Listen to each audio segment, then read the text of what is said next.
다 동마들이랑 아주 바람기는 신신한 경기. Trước tiên 그게 xin 신기. gửi lời chào tới tất cả quý 나는 ờ, 신기. tăng ni, tất 길이 cả 좁아지. quý thiền hữu, tri thức 대신도 cùng 다지 tất 아주 cả quý Phật tử đang nghe trực tiếp qua mạng. 더 드는 신호도 처럼 보는 게. 더 상황을야. Tất cả những Phật 그게 tử khắp nơi trên thế giới xin gửi lời chúc sức khỏe 나중에 tới tất cả quý vị. 다 아주대 바람디 소주에 대해서 좀 교화를 마음 침브래. Hôm nay cái 마음 pháp hội ngày hôm 신신이라 nay thì cũng 이 có một 달이 số thay đổi 유통은 나눠다 봐. và 이 교화를 tôi sẽ cố gắng 세지를 trong 3 좀 ngày sẽ kết thúc 당연히 나도 cái 참에 pháp hội 텔레야 당에 kỳ này và 된다 니 그거 말이야 지금에 ờ, 쉬는 tôi có hai việc muốn 전세 trình bày 당부터 với quý 가르쳤잖아 vị. 다 Hai bước thứ nhất đó chính là 겹지 용진 ngài 청으로 묻지 Yongti Trungpa 나도 Rinpoche. 구수 가져다 Đó, 자상으로 용세 ờ, 전능가나 ngài 신뢰와 không có được khỏe và đang cấp cứu ở trong bệnh viện. 가르쳐다 다 이거다 Tôi cũng không biết nói gì hơn, nhưng mà muốn nói ngắn gọn đó chính là ở tất cả các 청규 그 tu viện, 나라를 제봐 좀 ờ, 나세베 các 땅 tu 아주 근데가 viện 참에 기네 cũng đã 방법을 cầu 도지 nguyện và làm những cái lễ 저중기 시야다 수역이 ờ, 뭐네 cầu nguyện cho ngài. Chư Tăng Ni đã 샤테 ờ, 아주도 주시면 도스래 난 나와 hiện 지게 tại chư Tăng Ni cũng đang làm lễ 도스다 để mà cầu nguyện 다시다 cho ngài. 이제 삼에 Riêng bản thân tôi thì 이 cũng 보담으로 나한 ờ, 셈에 아니 샤테 tụng kinh và cầu nguyện cho ngài vượt 그거나 qua được 샤인 cái bệnh duyên này. 리드다 단독이네 무체 구수야 Cầu nguyện cho ngài mau chóng khỏe 가서 và 나이티 구수야 trở về với sức khỏe, được nhiều sức 딱제야 khỏe, 말아 trở về với 그게 cái 얘다 lúc mà trước khi 떨려와 bệnh để mà có thể 텔레베 니 làm lễ cho 가서 chúng sanh. 되지 Chúng tôi rất là hy vọng như vậy, 아니 cho nên là 전시 cũng cầu mong 다음에 đại chúng 따뜻하게 cùng cầu nguyện 사나로나 cho ngài. 되지 다 전에 된생님한테 가르쳤잖아 Cái ý thứ hai tôi 옛날에 muốn 저기 nói đó chính là hôm nay 용지 청금시 루시 ngài 루시에다 가서 군유시 시에드리 제빈 다 디기 khi mà ngài Dùng 디기다 Xin 성으로야 Chirumuche bị bệnh trong cái tâm 남아서네 tâm 남이 của tất cả chúng ta, 다 bởi vì lo là vị thầy chính của 지게 mình, cho nên 하면서 là dường như 딱게서 나와도 rất là 알았지 nhiều người 나 không có được vui và 제가 나치 chúng ta xét 달래야 thấy là 따디 cái sinh lão bệnh tử 구수에게 trong mọi bản thân của mỗi người. 지금 통도에는 신성 말을 따뜻이 나로 Nếu mà 지가 mỗi người chúng ta đều trải qua sinh 그래서 lão bệnh tử hết, và 나는 지당 달라만 주베고 사디 các 계신당 vị đạo 기수 sư 지den이 các 감라 các vị đạo sư thì 사디 시야마시 사디 아주 ờ, 뉴저스에게 trụ ở 떠나면 trong thế gian 라시고 này 누구도 cũng nhờ vào trụ bao lâu thì nhờ 다 vào cái 마찬 지당 알아서 phước đức 미리 và sự cầu nguyện của đệ 소소시마 tử. Cho 미시엠바 nên bình 깨방냠 thường 가서리 không nói 제발라야 tới, 개념 그 đối với một người 규사도 bình thường 개념 그 mình sẽ 규도 cần 소나 phải có cái nhân 체마도나 개념 그 규도 소나야 cái 고 nhân đồng đồng bộ. Nếu 시리고 như mà nó không có cái nhân đó thì 다 tất 지당 cả 미시 sẽ 개바지기네야 chúng ta sẽ phải đi 단도로는 thôi. 미기 지기다 Cho 잉냠 nên là 그도 đối với một người 소소하네야 bình thường 다 cũng 개바냠 cần 베지 phải 요래는 tích 붙이 lũy rất là 소소하네 nhiều phước đức. 다 대외 그냥 그다 Cho 계신 nên 담바디 là 좀 지된 감려야 쇼네 đối 아니 với cái 뒤져나 thế 미지다 gian 다 này, 깨다 nên 균이 nếu như 딱 mà một vị 휘달려야 đạo sư 뉴저 소리야 mà cần phải ở 뒤지기 lại trong cái 소나무도 thế gian 치지야 này 그러지 들리지기 để mà 어떤 độ sanh thì phải nhờ vào 눈보도 cái 깨버려 얘 phước đức 내비야 của 그리고 đệ tử. 가서해 Cho nên nếu như mà không không nhờ vào 기후 cái năng 잡아 lực của đệ tử đại 짜슴 chúng 가세히 비내하고 thì dù cho 마음씨는 cái vị thầy 예 đó có quan trọng 마음씨는 tới 뭐 mức độ nào thì vẫn không thể trụ thế lâu dài được. Cho nên là chúng ta thấy cái vấn đề đó rất là nhiều. Cho nên chính vì cái lý do đó mà khi mà tôi nghe tin Rinpoche bị bệnh á, thì tôi rất là lo lắng. Bởi vì sao? Bởi vì năm nay Rinpoche là Rinpoche là một trong những cái vị rất là quan trọng, như là ngài Kepchen Chögyam, tại Situ Rinpoche. Tất cả quý vị này đều là khoảng 70, năm nay là tròn 70 tuổi, cho nên là rất là quan trọng. Và mỗi cái tu viện của quý ngài đều có tổ chức những cái buổi lễ trường thọ, cái buổi lễ cầu nguyện này kia vân vân. Nhưng mà trong cái tông phái của Cam Song Cơ Kiêu, trong Cam Song chung, phái chung của Cam Song thì hai vị này đều rất là có à, cái ân lớn đối với dòng Cam Song. Cho nên là à, à, nếu như mà cả dòng Cam Song có thể cúng dường trường thọ được cho ngài thì rất là tốt.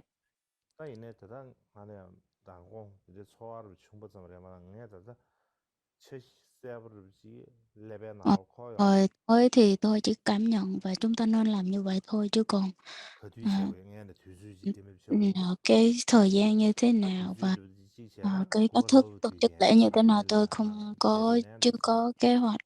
Nếu mà làm được thì mình có thể vào cái lễ Đức Phật trở về từ cung trời Đau Lợi, hoặc là ở cái lễ của Cơ Kim Môn Lâm cũng được. Mà tôi chưa có, nếu như mà năm nay không có làm những cái lễ trường tọa đó thì nó không có hợp với 70 tuổi. Và tất cả những cái nghi thức nghi lễ này kia pháp Phật thì bây giờ tụi tôi sẽ sắp xếp. Mình mới có cái ý tưởng như vậy thôi. Tôi muốn trình bày với tất cả quý vị như vậy. Chúng ta có thể tổ chức lúc đó chúng ta có thể chức online trực tiếp qua mạng.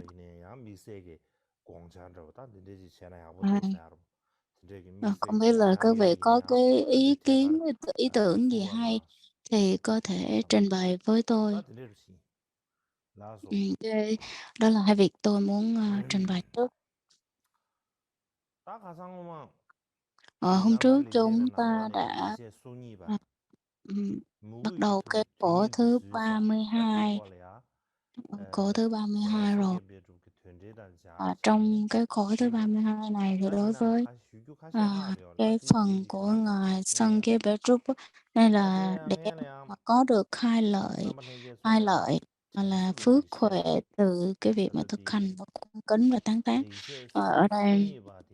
cái khổ thứ 32 trong cái bản mà tự xưng tán đó chính là phần chánh văn, đó là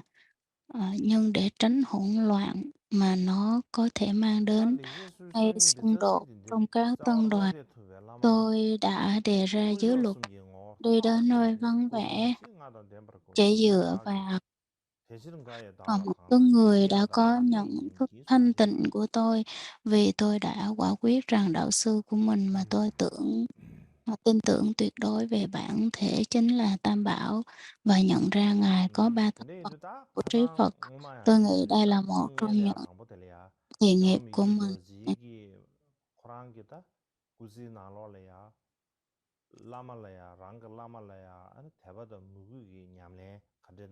Và như hôm trước chúng ta đã trình bày rằng đối với Ngài Nikachê thì Ngài đã cung kính và tôn thờ cái vị đạo sư của mình như thế nào. Chúng ta đã trình bày xong buổi hôm trước rồi. Và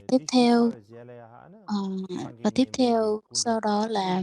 Ngài Sankey Nyamba, cái sơ lược về tiểu sử về của Ngài Nyamba. Và tiếp theo đó chính là 4 thời đạo sư của Du Già. Và sau ngày tiếp theo có thể là sẽ vào cái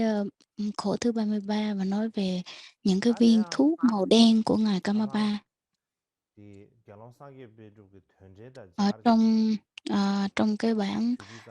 trong cái bản bình luận luận giải chú giải của ngài Sankey Trúc, nó có một số liên quan, đó chính là có một số người nói rằng ngài Mikitoche sống đã lâu, sống rất là thọ và thiền định và nghiên cứu rất là nhiều, nhưng mà dường như là không có cái ngài ngài đã không có cái sự tu tập tốt, mà nó luôn luôn đem lại cái sự tổn hại cho giáo pháp, bởi vì ngài đã gây ra rất nhiều cái lỗi lầm. Lúc nào cũng những cái vị đệ tử lớn thì cái vị có đức hạnh, cho nên là chính vì do ngài Kamapa đã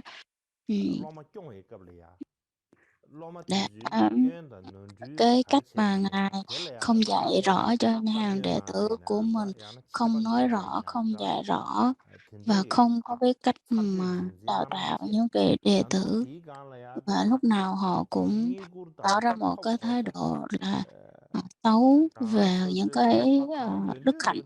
không có tốt. Nên là chính vì cái lý do đó mà nó làm cho Phật giáo suy đồi, và những người đệ tử này những người đệ tử họ quen với cái việc là không có đức hạnh. Nói tóm lại thì có rất là nhiều người nói rằng là ngài Kamapa đã nhận những người đệ tử toàn cái tính tình rất là xấu xa, chứ không có phải là những người đức hạnh gì hết, không có biết tu tập và thực hành giáo pháp, nên là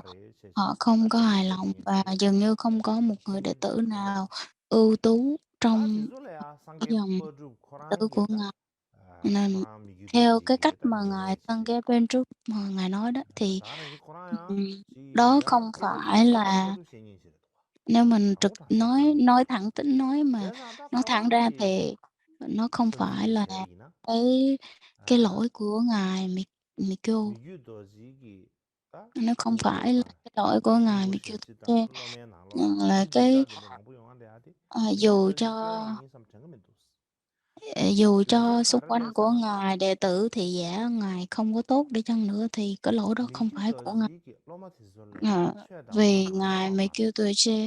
không phải là ngài không biết dạy đệ tử của mình, nhưng mà những cái người đệ tử này, như ngài Mikyo không phải là ngài không muốn truyền thừa giáo pháp hoặc là xiển dương giáo pháp đâu. Chẳng hạn như mình ăn một món ăn ngon, ai mà không có thích cái món ăn ngon nhất, mà cho nên là ngài vẫn truyền thuật giáo pháp, nhưng mà các vị đệ tử không có biết cái cách để mà họ nhận giáo pháp của mình, cho nên nó không có một cái điều gì lạ và không có điều gì phải là bất khả tư nghị hết. Cho nên là họ đã không biết cách lĩnh hội giáo pháp, mà chỉ lo cái việc là của thế gian, chẳng khác nào những con chó và những con lợn. Nó không có biết cái cách mà như các cái con vật á, con vật chó mèo thì nó không có biết cái cách mà cảm nhận những cái vị cam lồ của hàng của hàng chư thiên đâu. Đó là nói với cái cách hồi xưa thôi, chứ bây giờ thì các cái loài động vật, cái chó và lợn thì đều được con người cho ăn những cái thức ăn rất là ngon. Cho nên nếu mà đối với một người mà không biết thưởng thức món ăn ngon, thì nếu mà họ không biết cách thì dù ngon tới cái nào thì họ vẫn không thể nào có được cái cảm nhận rằng là đó là một cái buổi thức ăn, đó là một bữa ăn ngon. Cho nên là Ngài mà kêu tôi xe Ngài đã rất là từ bi, yêu thương hàng đệ tử, nhưng mà hàng đệ tử họ không có cái cách lĩnh hội mà lại thấy rằng là những cái khổ trong luân hồi, lại, à, lại nghĩ rằng đó là cái vui của thú vui của Cực Lạc. Cho nên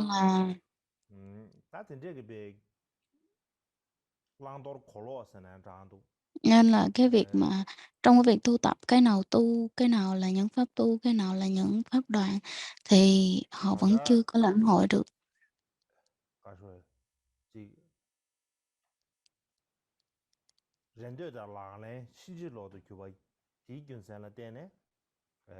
Cái cách mà họ tu nó bị đảo ngược đi, không biết cách tu, cho nên chính vì vậy mà các vị đệ tử họ mới có những cái đức tính rất là xấu.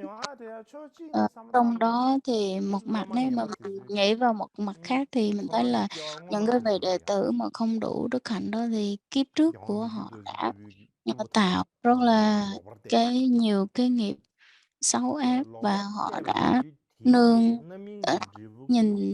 nhìn cái vị đạo sư của mình một cách, tà kiến, cho nên chính vì vậy mà mới gieo cái nhân ở đau khổ trong luân hồi sanh tử. Và trong cái đời này thì họ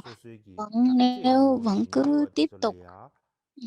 với, những cái phẩm chất hoặc là những cái đức hạnh như vậy, những cái, hành động như vậy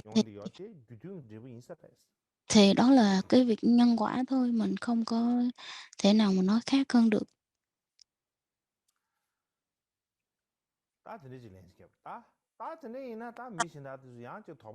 Nếu mà nói như vậy thì có một số người họ sẽ nghi vấn rằng là,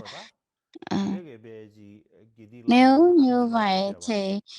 một cái người, tu nhìn, những cái, động cơ cũng như là những cái pháp tu đời pháp nào là pháp nên bỏ, cái nào là pháp nên tu. Họ không có coi xem xét tốt thì đối với Ngài Mikio Ngài đã nhìn thấy được như vậy thì dù Ngài có đưa ra, thể hiện cái lòng từ bi hoặc là từ bi bác ái đối với họ thì họ vẫn không có cái cơ hội và phước đức để mà lãnh hội. Và nếu như mà Ngài nhìn vào cái vấn đề đó mà Ngài cố gắng, thực hành, lợi ích cho chúng sanh thì đó là cái thiện lành của Ngài càng ngày càng tiến triển, không phải như vậy sao? Cho nên nếu như mà quý vị nghĩ như vậy thì đó là một phương diện của cái sự ganh tị, bởi vì sao? Bởi vì rằng là, nhìn nhìn vào một cái bậc vĩ đại như Ngài Mikio, nếu như mà mình có thể, à, mình có thể nếu mà mình nghĩ tới cái việc rằng là canh tị đối với Ngài thì nó là một cái phương diện mình không bàn tới, nhưng mà nếu như theo cái ý của Ngài Mikio thì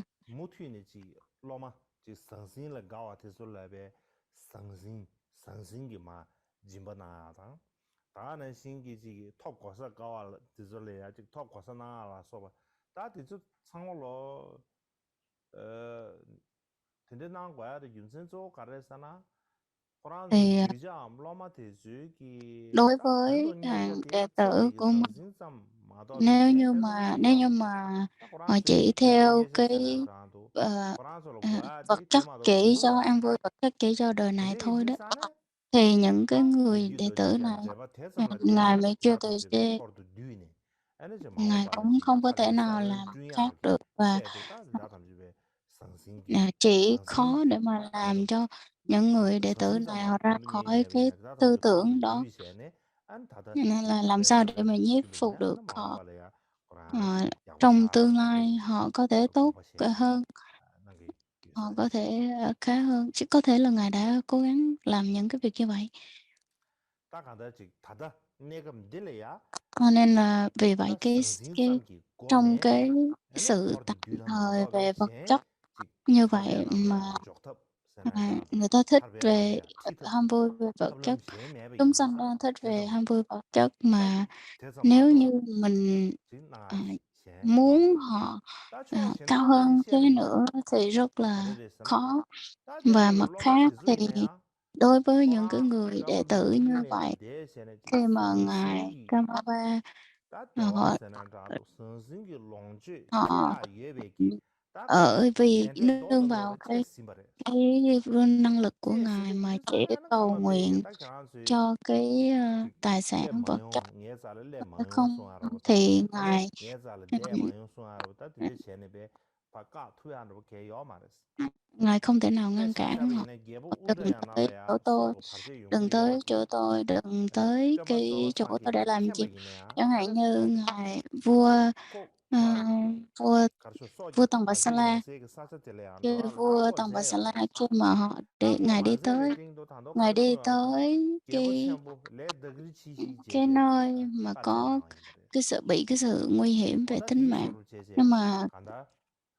khi mà Korlo Ma vị Tigre vua Namba đó biết Chigine Ya nhưng mà cũng không thể Ta nào tránh Gamagi khỏi cái Kundin Le kiếp Ya nạn của mình. Chi Cho nên là Kose những Sa cái vị đệ Senandrado tử Kanda của Gamagi ngài Kuji Chaze Tele Kamapa Ya Longje Ya Ki khi mà họ không có biết Land of tu Sa tập Sargin Jusan Da Di và họ Sugi đã tạo những Taka cái nghiệp Mitsubi Ne ác Kalro nó Kichi đã có rồi, thì khi mà cái nghiệp Ta quả nó Tele chín mùi, Dung Shia Ya Da không Dung thể Bai nào Kiran Su mà Kong Yore ngăn chặn được. Tôi Gebo muốn kể một Chenbo cái Ta câu Gebo chuyện mà Chenbo có thể là cái câu chuyện đó thì các vị đã từng Ta nghe Kanda rồi. Gama Bi Tôi xin kể ngắn gọn, đó chính là Kunjin Kari Ne Seba Chimindo Da Kanda trong Gama một Bi đời của Kunjin ngài Kari Chobari Kamapa, trong một Ani Shepsi đời Ji của ngài Yongres Kamapa thì có một cái vị đệ tử. Shepsi Cái Tegi vị thị Ta giả này, Namgyun Kama Pale Ya bình thường thì vị thị giả này Aji Ta Nima Takban ờ, Rochi Kundin Le Ya Change à, Kundin Gore là Thì Zui có Geji rất vì ngài Kampa, bình thường Zuwa ngài Kampa đã Gamja có rất là nhiều và những Modo người Fuyu tới Araba tiến thăm đảnh Tegi lễ Bebe cúng Inji dường Sane vân vân. Ta Và Tingji Li Ha Ano Kundin Shubere Ta ừ, Nima một Chili ngày nọ Ta Nima Chili Ya Ta Biwa Kari Pubati một ngày nọ Nani vị thị giả này mới Karwa thưa Mares thưa với ngài Kamapa rằng là một Azora ngày Pe hãy Biwa cho con Tuji những cái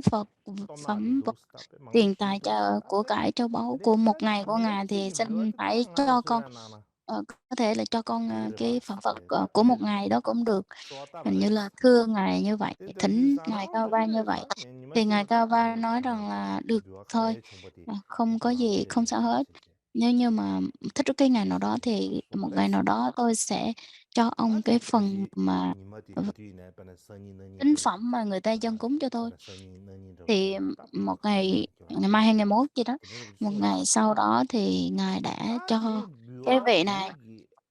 Sheshe Nambe Ki Nimo Tele Ya Ane khi mà Kundile Jange cái vào cái Tokanye ngày Kogo Di Sero Ta Ta vào cái Tene ngày mà Biwa quyết định Tuge rằng là những cái tài sản vật Maze chất Chungla mà Ta người Ngara ta Ragade dâng cúng Sansang cho Roche ngài, thì Tine Rewa để Yebi sẽ cho cái Tom vị thị Shonge giả đó Ne đó, Gu De thì Sane từ Te sáng là Nimo cái vị Tele thị Ya giả đó đã Gu Gu đợi Gu để Gu mà thọ nhận Jange rồi. Suji Nhưng mà rất Majung là tiếc là ngày hôm đó không có Jange bất kỳ một Suji người Ante nào đến đảnh lễ Oba den ta ngài nima shuga Kamapa alaga hết, dwa chilia ane từ sáng cho rongba tới chilia tối. rongba chi le Và se ti ge mãi tới tasa tối thì mới có một vị tới, một người tới. ane Và ma ko sa karisa ta kana mar tumbur ge cái sa người chene do ta đó kana họ chỉ đem tới ma một na ít lo le ya bơ mar thôi, lu te le ya par ko bơ ye thôi. gi Và ko wa sa na ta và lu thaba ừm, tene ke tum sha ke yo ma bơ bỏ ta ở te kare trong ji ki cái ro hộp thôi chứ ma da không có chi ge nhiều. ane shen da pyong ge ji ga ma jung Rồi, ro và chi không có một cái gì khác. ta kana ma chu ri ji ma do ma jung men ro Margo ina kara mar churi ina chi sa cho ta Nói kana chung là te một đồ cái thức ăn, cũng như một cái thức ăn mà có bơ ở chema trong do đó majung res che thôi, chứ zane không có bất polya kỳ một ta cái gì Quran khác hết. rewa chebe ina ta Nên ta là tini ngài tongjit à, biwa pinyin ni ma ta kwa re chi khi mà chabe non nan cái tene vị thị pinyin giả ta này ri ye che za Quran la tini chi yung ko de samsang ro chi tokla de che yin ser ta ina tama tele ya Quran thấy la rằng ta là người ta cúng cho ma ngài quá churi ji nhiều, ma cho to nên ngài mara mới khởi, cái vị này mới khởi cái ý niệm như mara vậy. de Nhưng mà tele cuối ya cùng ko vào cái ngày mà ngài Cao quyết ma định cho cái vị này Tolage thì ma sun chỉ nhận được Quran che mar churi ji ma do ra ki ta lesa e samares một chút ta chi bơ thôi, cho nên biwa ngài Kamapa mới nói rằng là có ane thể là kiếp trước sumbares ông chỉ gieo được cái việc rằng là ông chỉ cheza gieo cái nhân của một oda ít bơ ti sữa, chi karsho một ít te a chi bơ sữa gene đó da thôi, chứ usko không có nhiều. Cho nên là tôi anda cũng chi không có gama bất bi kỳ một cái kundin le phương ya pháp nào te khác. a ga Cho le nên là sa chúng ta sa thấy ro rằng che là war ngài ane ti gi chi Kamapa kuji đã cha ze de tích long che lũy ya rất ga là le gi nhiều sa phước sar ye đức bi rồi, cho nên ya là mi gi do à, di ge ta chora ma yo Cho nên là họ đã tích lũy hết tất cả những cái nghiệp của mình, họ đã tạo hết rồi, tới cái lúc nó chín mùi thôi. Cho nên là ngài ngài Kamapa cũng không thể nào mà ngăn cản, ngài Mercury cũng không thể nào mà ngăn cản được là "Thôi ông đừng có tới chỗ của tôi" hay này kia, vân vân. Nó rất là khó bởi vì là cái nghiệp nó đã chín mùi rồi. Khi mà nói ra cái ý niệm đích thực của Ngài, chúng ta thấy rằng là đa số những cái hàng đệ tử bây giờ họ đều có cái niềm tin với Ngài Kamapa.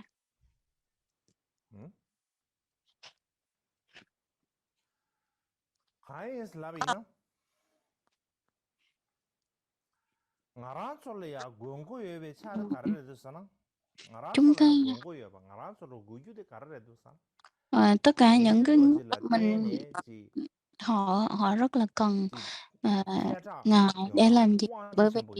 nương theo Ngài mà họ sẽ có được những cái quyền hành, quyền lợi và tập hợp được nhiều tăng chúng và có thể thực hành về giáo pháp.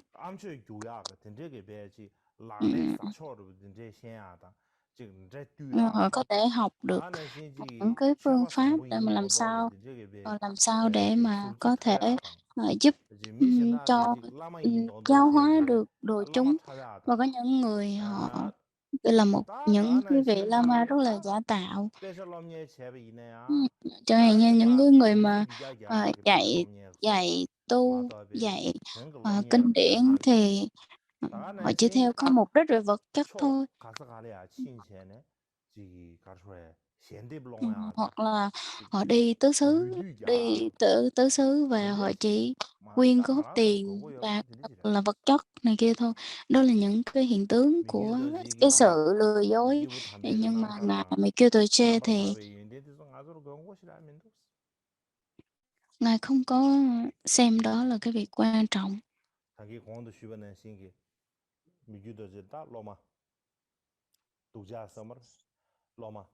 Chúng ta không nói rằng là những cái người đệ tử của Ngài Mercury là những người xấu, nhưng mà họ đã đi tới Ngài để mà cầu nguyện và cần những cái vật chất như vậy. Nên là họ không có đủ phước đức để mà có thể nương tựa được một vị thầy đúng nghĩa, một vị thầy. Cho nên là chỉ vì những cái mục đích rất là của cải vật chất thôi. Cho nên rằng là cái hy vọng của họ chỉ như đó thôi, cho nên nó rất là thiển cận. Và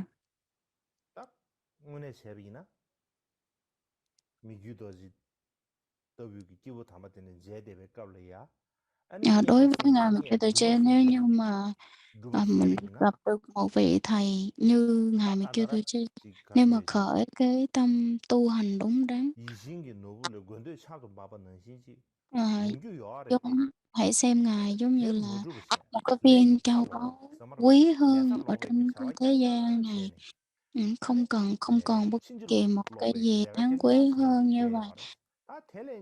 Nhưng mà nếu như mà họ cứ khởi lên cái tâm niệm xấu xa vì cái tư tưởng vật chất như vậy thôi á. Nếu mà họ cứ quá xấu xa như vậy thì những cái hành động tà mạn như vậy mình đâu có thể nào mà ngăn cản được. Những cái lỗi lầm, những cái sai trái của họ không bao giờ họ nhận lỗi. Cho nên là khi mà họ không nhận cái lỗi đó thì họ không có nhớ được, không biết, không nhận diện được đó là cái lỗi của mình, mà họ còn tự cao ngã mạn rằng là tôi là một trong những hiền trí, hiền thánh. Nếu mà tôi tu thì tôi có sự chứng đắc, hoặc là tự cao tự đại. Cho nên là tất cả từ mọi cái phương diện, người tu thì cũng ngã mạn theo cái của người tu. Thí chủ thì họ cũng ngã mạn công cao đối với thí chủ. họ cũng công ngã mạng rằng là 다시 거시 từ cao từ 망마 đại 다시 rồi tôi 거시 đã cúng dường 샤파 như thế 다시 này, 거시 cúng 되죠 dường như 되게 thế 냐거든 kia. 드레 인두산에 다 된저비가 딱 나게세란다도 된저비기 딱딱 뽑았세란다 된저 지에베 인두 Cho nên là cái sự 딱 mà, thể 미규도지 hãnh 인두산에 diện đó 디솔레야 니 롱제베이나 롱제브로 cái sự 외라 hãnh diện đó 세란다도 nếu như mà Ngài mà kêu tụi trẻ có, 롱제야기 ừm, 토단도 딱 họ 인지기 nhận hoặc là, họ nhận 내 hoặc họ 다고도 thấy rằng 유기 là, 대세 곱세 họ 디소 là một trong những cái người 대세 mà, 곱세 피워 디솔레야 니 những cái 배주시야기 vị, thế 배주시야기 chủ 바베법 톱당 những cái vị thế 쌍마도 chủ họ 말하면 cúng 이해지 dường như vậy 근데 thì 진디요 tất cả những cái quyền lực giống như là cái sự thọ 다 dụng đó Ngài 된저비 간다지 để cho có hết. Nhưng 랑고랑 mà 고르니 써마베 응네 nếu như 셰베 mà 이나다 코랑게 내법 간다이나 mình không cẩn 응니 thận 또 thì 코랑 내법 가리 mình 버베 sẽ là cái người 코랑게 chính lừa 아 dối bản thân 마오와 mình.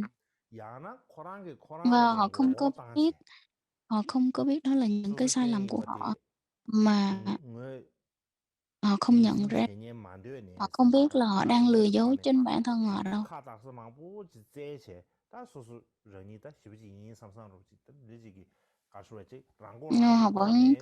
họ 다 vẫn cứ nghĩ rằng 그럼요 là họ là một trong 다 những cái 된저비 đối tượng rất 미드솔레야 là tốt 탑시 đẹp. 킨다 Cho 시다요 nên là cho nên là những, 코란게다 người mà nhìn thấy như vậy đó, thì 레도 nói rằng là 마조고 발고 không có 레가다 phương 제베 pháp nào 되지 mà, 제선 다 디솔 ờ, 탑시 để 시다게 giúp 라마 đỡ Ngài được hết, cho nên phải đợi khi nào cái nghiệp xấu ác đó của họ nó hết ấy, thì mới có thể, tốt hơn thôi, chứ không thể nào giúp gì được cho Ngài. Mình kêu tôi xem. 다 드네 인도 다 간다 리즈 삼기 미게버 세란다도 간다지 가수에 chị như đồ Cho gì nên quân là tuyên này yêu những là lo mà cái thì trường rồi hợp ngõ rồi mà nè chúng ta không thể ngõ nào số nghĩ sự cái tới sa có thì, chỉ dùng ờ, anh son làm chỉ dùng trong cái hàng ta đồ này trúng gì lẽ của sang ngài nhà số thì Mikitose nó có làm được rất là nhiều cái cấp bậc khác nhau, tiền thế cái đủ về thứ lẽ hạng sang người và tiền đủ thế cái chú, theo bà đủ theo bà thứ sang hạng rồi người, cũng như, mà có bên đủ cái cái mình như số đồ gì lượng quân phước tuyên là đức của cha mỗi sẽ người nó khác nhau. anh mình như Cho đồ nên chứ gì không cái phải là chỉ thu đơn là giản là tăng việc sẽ là à đi thằng lên thu đảnh sẽ lễ thằng Ngài, bố rồi tăng lên sẽ là thử, lòng của Ngài, tăng rồi sẽ là anh theo cần bà cái thu sự, đồng bộ mà đấy từ chỉ bi tiền của thế Ngài. Này kia 타베기 nó không đơn 셰베기 giản là như vậy 미규도시야기 đâu. Ừm, 저기미스 nếu mà nói như vậy thì nó 인제기 không 계신 đúng. 생겐디죠 직 셰비나 아는 코랑야 미규도지 군dwi인레야 다지 센디기 지 최선생기 Nếu mà nói 능진도지 như vậy thì 디디기 đối với ngài 마게 배워가면서 Melchizedek thì 이나 ngài 토마 chỉ 때문에 là trở thành một người, 최선생 관계 à, 거래야 à, 된저비가 따지 ờ, 케벤더지 vì tài sản vật chất, 능진도지 vì cái 말아베이나 lợi lạc cho bản thân, 근징기에는 다 hoặc là 계절하겠지 nếu mà họ đưa 셰베 vào cái, 리시그레스 tư tưởng như vậy thì, 마더베 sẽ bị 텔라타 hội 간다 chúng sinh cái niềm sân hận đối 미규도지 với ngài. 투라 Ở trong cái 따마따마 ý 아는 của ngài 신기 강사 thì, 최다 튠 뭐튠스야 녜바녜발래야 감동이네야 trong cái tâm ý của 지중 ngài, 어버스 땅은 ngài 셰베 ngài quán xét 코라 chúng sanh, 진저기 케바시아가 제과 dùng 제 rất là nhiều cái 마더베기 thời gian để quán xét, 근데 xem chúng 공로 sanh, 셰베야 같이 như thế 또 nào. 착도 Giống 첨부도 như nãy giờ mình nói rằng là đối với một 된저기 người mà sân, 첸지딩 sân 니루시 giận 다 nhiều, 증거바되니 hoặc là 디즈르기 những người mà không có 미규도지 biết về 군딘의 Phật pháp 예배가 로마 디즈에 thì 나로라야 오늘 저녁에 미규도지기 투지 심바 수수레 ngài, 다는 신기 Mikitose đã rất là 최다 từ 튠 bi đối 수수레 với họ 된저기 và luôn luôn, 진저기 quan 이와 sát 된저기 sao họ 케바르 có cái sự thích hợp nào, 케야 ờ, 카샤레스 trong cái việc mà tu hành, 드림 đối với cái hàng đồ chúng 다 đó hay không. 전에 Rất là 지레야 khó để mà quan sát cái, 미규도지기 căn 딱방 cơ 코랑 trình 소스 độ của chúng 미규도지 sanh. 코랑 음 Ờ, 랑게다 tiếp theo đó chính 지자라마 là nói 사제네 về, 디돌라 소바티도 레이나 vị, 에 đạo sư gốc 무기다 của 타나 ngài 빠바네바 지장 Mikitose 텔라 là Sa- 땡체네 아니 ngài 콩도 Sankeyambar. 로마티즈 미기도지 코랑 로마티즈기 Nó 이네야 xảy ra có 아니다 những cái sự 콩레 linh kiến khác nhau, rất 공시에제 nhiều cái linh 공고 kiến đã 첸체 thể 덴데베 hiện 디솔레야 xuống 지 타베 với 나와다 ngài 마우슈 ở Kamaba. 근데 따지 로만 남기 콩라 타베 나와 Cho nên 나와기 là 주 코랑기 đối với những người đệ tử, đệ tử. Cho nên chính vì vậy mà, cái linh kiến của Ngài Karmapa được thể hiện qua rất là nhiều với cái đệ tử, là nhờ vào cái việc rằng là Ngài đã có một lòng thành tín đối với vị đạo sư của mình, để mà có được cái sự linh kiến hiển linh xuống với bản thân mình.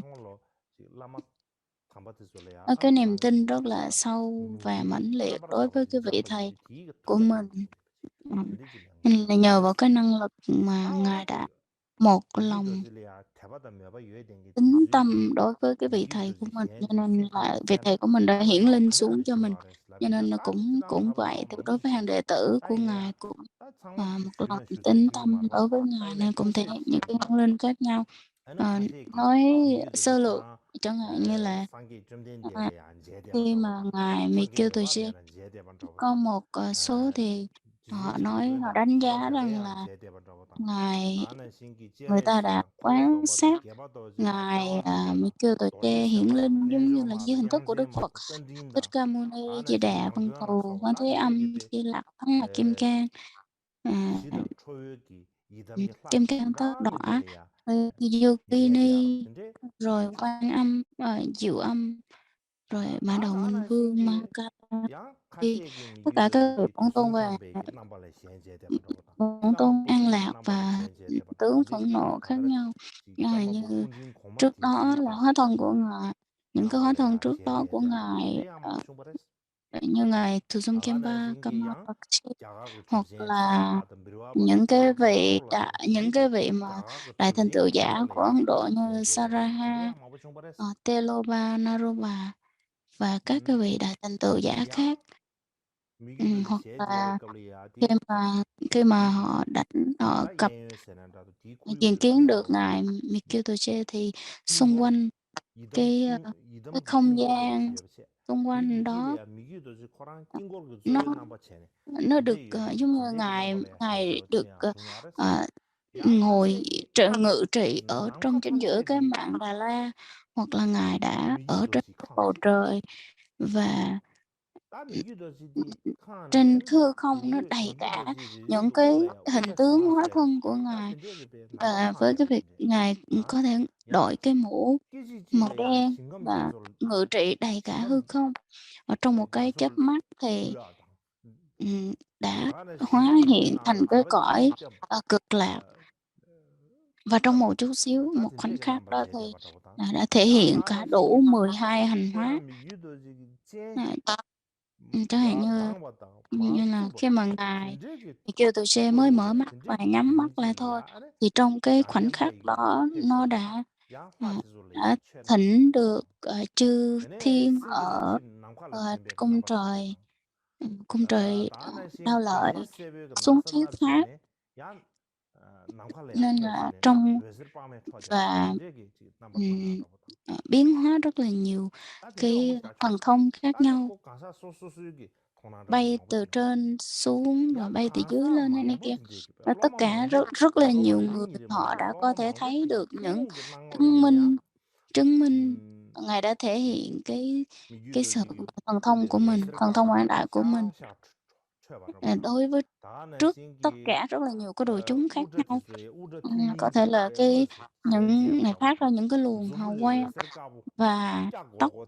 đen, hoặc là những cái tia sáng ở giữa chặng mày, phát ra hào quang từ giữa chặng mày. Rồi nếu như mà hàng đệ tử mà có thể thấy được cái ánh sáng ở dưới chặng mày của Ngài thì cái tâm của họ khởi lên niềm an lạc rất là lớn.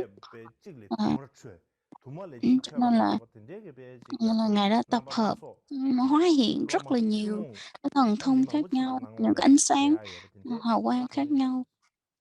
lớn thành nhỏ, nhỏ thành lớn, nhiều thành ít, ít thành nhiều, vân vân. Nói tóm lại thì trong cái bộ luận của Ngài Sankip-Petrus nói rằng là, cái sự mà hiển linh của Ngài cái sự hiển linh của Ngài Mikkyutoje thì có một số người nói có thể là nó là đúng.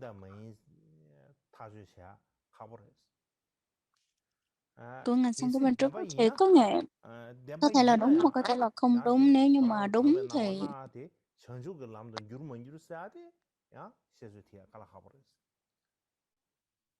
Nếu nói đúng thì nó có thể đưa tới cái sự giác ngộ hay không? Điều đó thì mình không thể nào mình đoán được, không thể đoán được, nhưng mà nó là một cái thể hiện cái việc niềm tin sâu sắc, đối với chư Phật và chư Bồ Tát.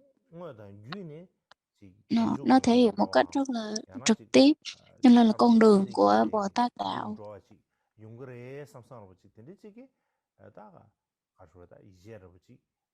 Chúng ta có thể tin như vậy. Mình đâu có giải thích được cái gì đâu, có nó là thật hay là không có thật, thì cái đó mình không có quyết định được. Có thể thì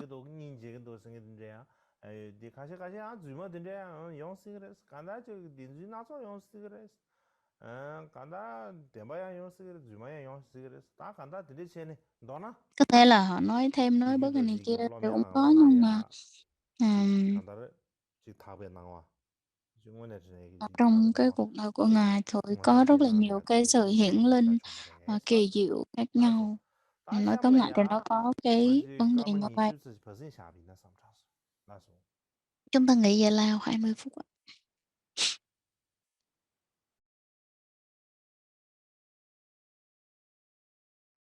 Lasu, ta xamlia Sangenyevegi Tiếp theo đó là nói về cái bức tượng của Ngài Sankeyanyapa trục tục. Kunja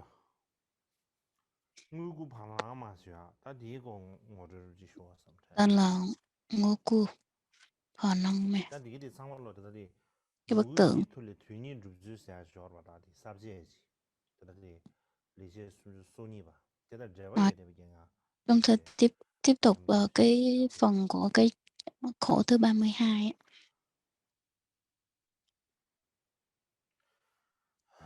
Đây là bức tượng của Ngài Sankeyanyapa trục tục. Có hai tượng thì có cái còn thứ hai đó là không có y.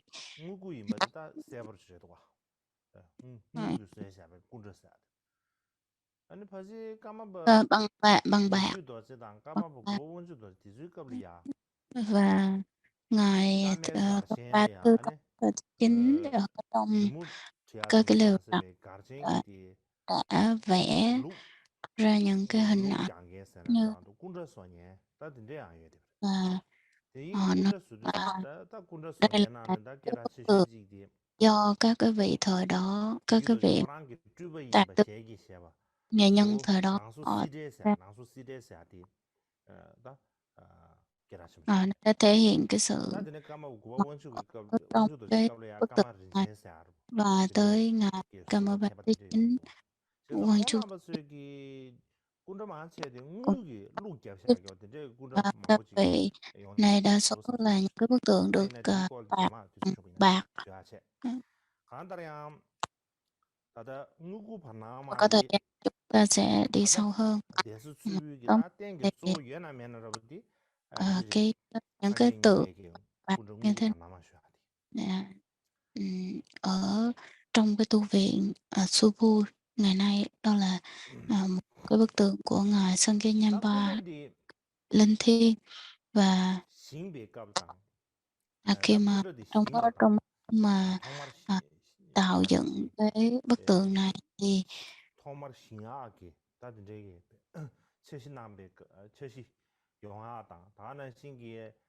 tượng này lúc tạo dựng và cái lúc mà an vị nó có một cái sự nhập câu chuyện rất là kỳ lạ, hiển linh.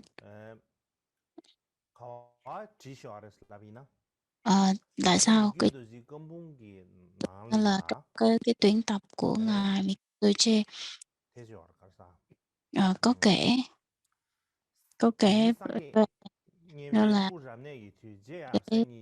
cái trong lúc mà làm cái yểm tượng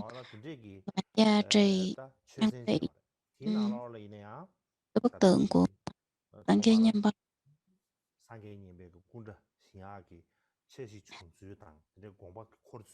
ở trong này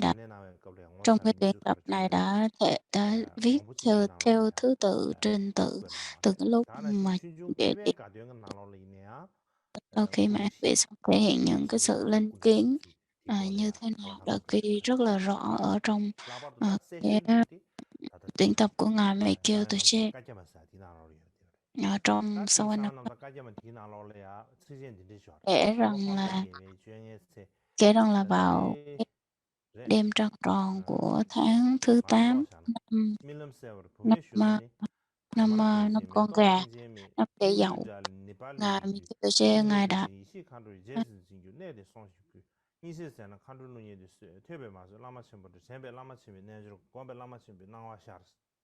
ngài đã nằm mơ thấy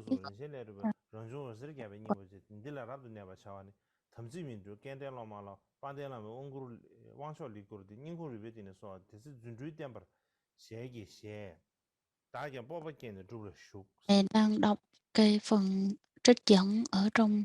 cái tuyển tập của ngài. Trong này ý nghĩa đã là vào năm con gà, năm Dậu năm 1955, sinh ông Ngọc Gia Sum Sư Tuyên năm 1137. Sau khi mà ngài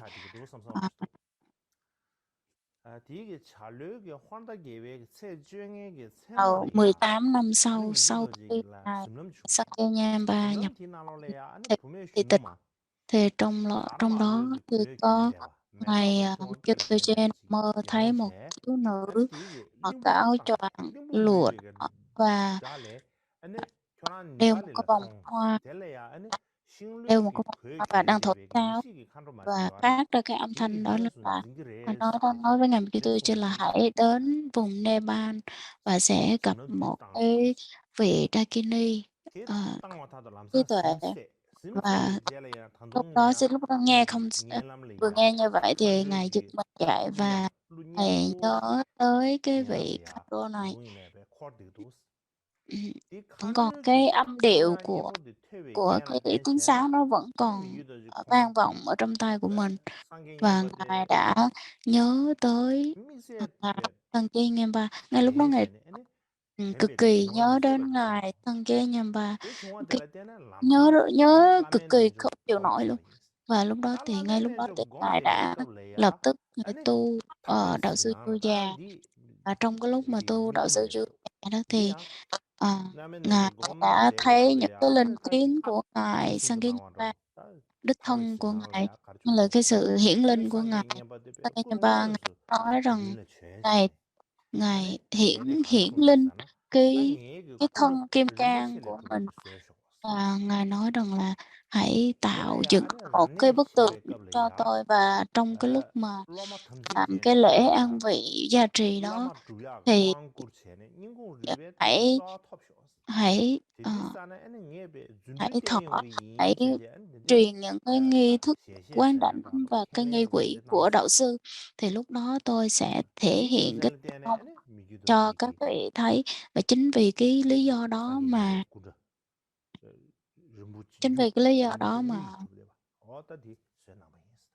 ngài Mukherjee đã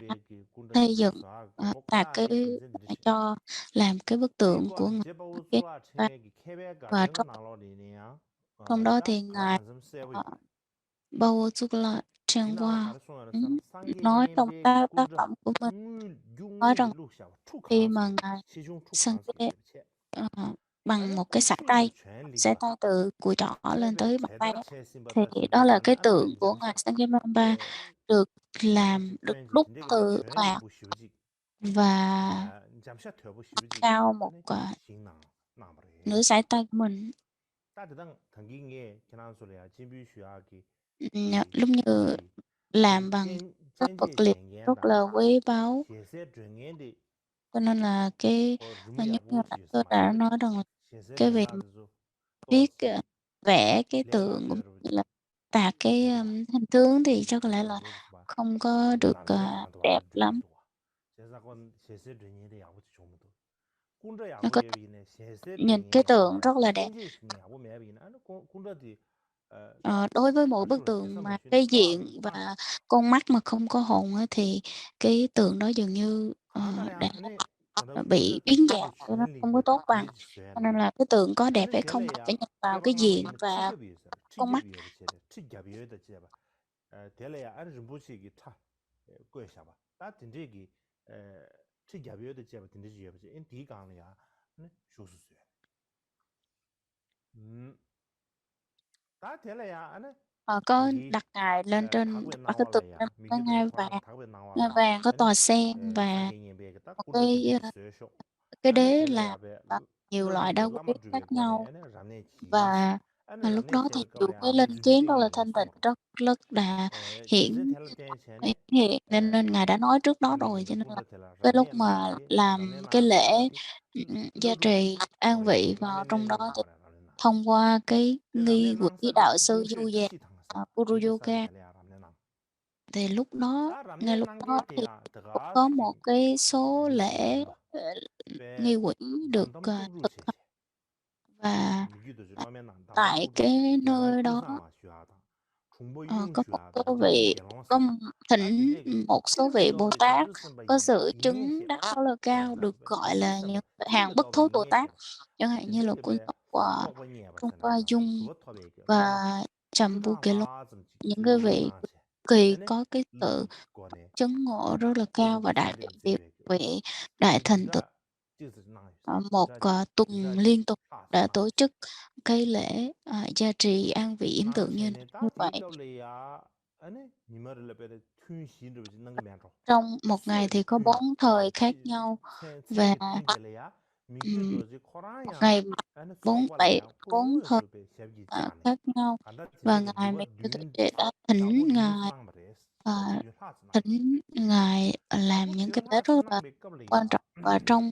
7 ngày liên tục như 미규도지기 vậy, 당나라야 가르쳐 버렸어 thì 다 Ngài Mỹ Sư 급지기다 Tự Trị 그거 đã 토지디라 다 thấy được cái sự hiển 나는 그거 linh 때려 của Ngài 니마 딱 봐를 trong cái 답에 ba. 나와 라면 망고 충이 있어래 다 Trong đó thì 이내야 trong 7 ngày đó 제 thì nó thể hiện 니마 rất là nhiều 델리 cái 충벌은 sự 델리 kỳ 충벌은 diệu 제제 슈마라스 khác nhau, nhưng 다다야 mà 급 뒤뒤 cái 미규도지 đặc biệt 코랑기 lúc đó đó 스나와라야 Ngài 아니 Tuệ đã thấy được 소소로야 cái sự hiển linh, đó 미 là ở miền 소소로야 아니 지딩기 ở 참 ở 꿀도 hướng 나와서야지요 ở hướng 델라야 상계 냠바 Nam 주도디 Cực Lạc, ở phương 델리제바 Nam. 상배 겐세스야 Ngài 지마 Sankeyanyapa 상계네 Trúc đã 아니 thành Phật 전주사바 và 꿀다 ờ, 특히 có những vị 최초볼래야 Bồ Tát 최전에 cho 디제지 thuyết pháp 데 cho 가고있으나 충분했어 vô 데 số 송이 hàng 충분 Bồ 때라 Tát. 때네 아니 Và 미규도지 코랑게 디 ngay 제대로다 cái nhân duyên lúc đó thì 상계 Ngài 냠바 주도 Mikyo Tuệ 코로 ờ, 전주쌤바 딱 đã tham dự 들부마고 vào 디디 cái hàng 딜레야 Bồ 아니 Tát của 꾸이과 Ngài 신기 Sankeyanyapa. 중이도 쭈네 아니 쳐봐 망고 Và 제바다 ờ, 야 đã 디제라야 라랴 라마 상계 hiện các 냠바디 cái 아니 nghi 꾸이 lễ 나바 cúng dường. 히루게 나발래야 Sau 신체네 đó thì 아니 초도 mình mới 민규로의 thấy là 이치 Mikyo Tuệ hóa hiện 응수도 ra 제반 cái 제바라서 hình 다 tướng 대표면 của 이해주망 Guru, 마사베 hình dạng 이해주망 của 샤쇼 Ngài Heruka. Và có 다 rất là 미규도지 nhiều 코랑게 cái điều kỳ 가고있으나 diệu khác nhau, 다 mà cái sự linh 초디디 kiến mà Ngài 러브도 짜르베 Mikyo 루바 Tuệ đã thấy được. Lúc 미규도지게 đó thì 롭게 có 그거 một 탑에 số 간사 vị 제절레네 소랑 소소를 đại thành tựu 냠담 giả 냠기 ở 나와다 trong 응수게 đó, 나와래야 ở trong cái 답에게 đàn tràng đó 슈나스 thì cũng nhiều 인간도 người 망고지 đã 충이다 thấy cái sự linh 토마스네 kiến, 망고지 cái 충이다 hiển linh khác nhau 강 từ 충어디 Ngài Kyo Tuệ. 또또라 충에게 니마를 Và 리신데 루바고 những 소스에게 tất 시에네스 cả những cái linh kiến 디마치니 đó thì 이과가 đều được 슈에치네 Ngài 군주 Babu 야 Sukha 푸니스 Ngài viết lại và 오소소 코랑스 rồi sau đó thì trình diện lên Ngài Mikyo Tuệ. 지당 제게바 미기도지 될래야 Bình thường 아니 thì nói chung 시에나 khi 미들레 Ngài Tiêu Tụy Chê, 다르지 탑에게 Ngài có 나와 những 망고 cái đặc điểm, 탑에 나와서네 라도 sự linh kiến 다르지기 rất là sự 냠바 hiển linh. 나와 캐버리 Sẽ 겐세스 Ngài thấy những cái hiển linh rất 사버도 là lạ 디제바 và 코랑기 à, đặc 휴무메디 추루 thù hơn so 체모쇼 với những vị khác. 추루 체모디 마 Chẳng hạn như là 6 요리와도 수르웨게다 조 곰냠네 난겐기 긴두바디 cái 딱 폐체할래야마 끝이 나가리스 끝이 나베 6 cái pháp chu 껍래야 già, 껍디 ở 추엔냥기 trong cái lúc mà 수레래야 미바 민라 민라 6 pháp 마 du già 나 và những 아치당 아저지나 Và cái lúc mà Ngài truyền lại cái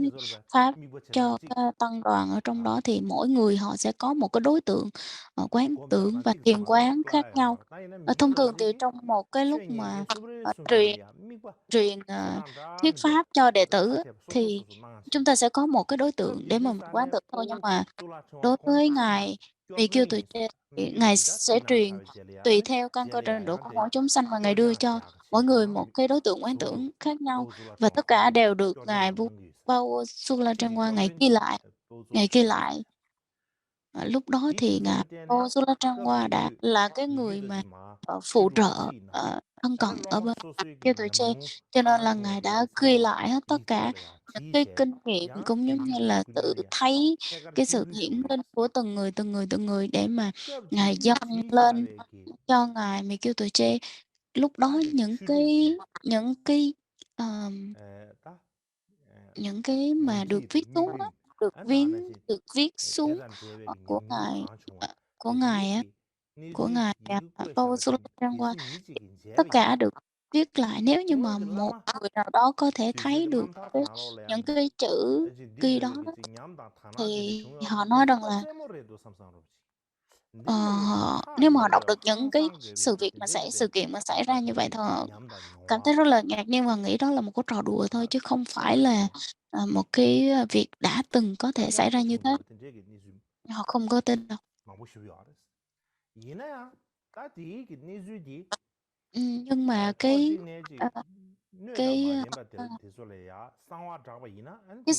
sự kiện như vậy thì thông thường sẽ không có dễ gì mà chúng ta có thể tiếp thu được, có thể thấy được. Và những cái người mà đệ tử của Ngài đều có những cái, gọi là,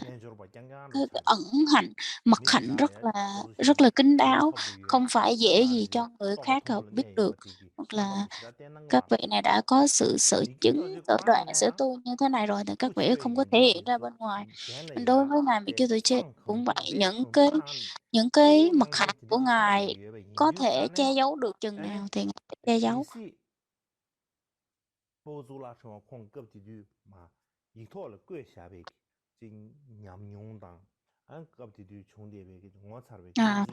Trong đó thì Ngài Paul Sulartrân Qua, Ngài cũng không có dám đưa cho rất là nhiều người biết, Ngài chỉ cứ xuống rồi đưa cho trình diện cho Ngài Mì Kiêu Tùy Trên xem thôi. Ngài nghĩ rằng là nếu như mà thông báo rồi cho đại chúng biết thì có thể nó sẽ đem lại những cái chướng ngại đặc biệt nào đó, cho nên là Ngài không dám. Nên nếu như mà một người bình thường có thể thấy được những cái sự hiển linh mà các vị thời đó mà thấy thì chúng ta thấy rằng là có thể là đó là một cái sự đùa giỡn hoặc là giả tạo một cái trò đùa nào đó thôi, chứ không nghĩ đó là có thiệt. Cho nên là trong những cái mặt hạnh giải thoát của Ngài đã ghi rất là rõ về cái sự hiển linh, cái linh kiến của Ngài về Ngài Jampa và những cái vị đại thành tựu giả tham dự lúc đó, những cái linh kiến về Ngài Kama Tusunjapa, Kama Bậc Sĩ, Motupa, Kiva Trì Cung và các cái vị mà đạo sư dòng các kiêu, các vị đạo sư khác dòng các kiêu hiển linh dưới cái thân tướng của Đức Phật Thích Ca Mâu Ni, các cái vị Heruka, Phật mẫu và hộ pháp và nữ hộ pháp.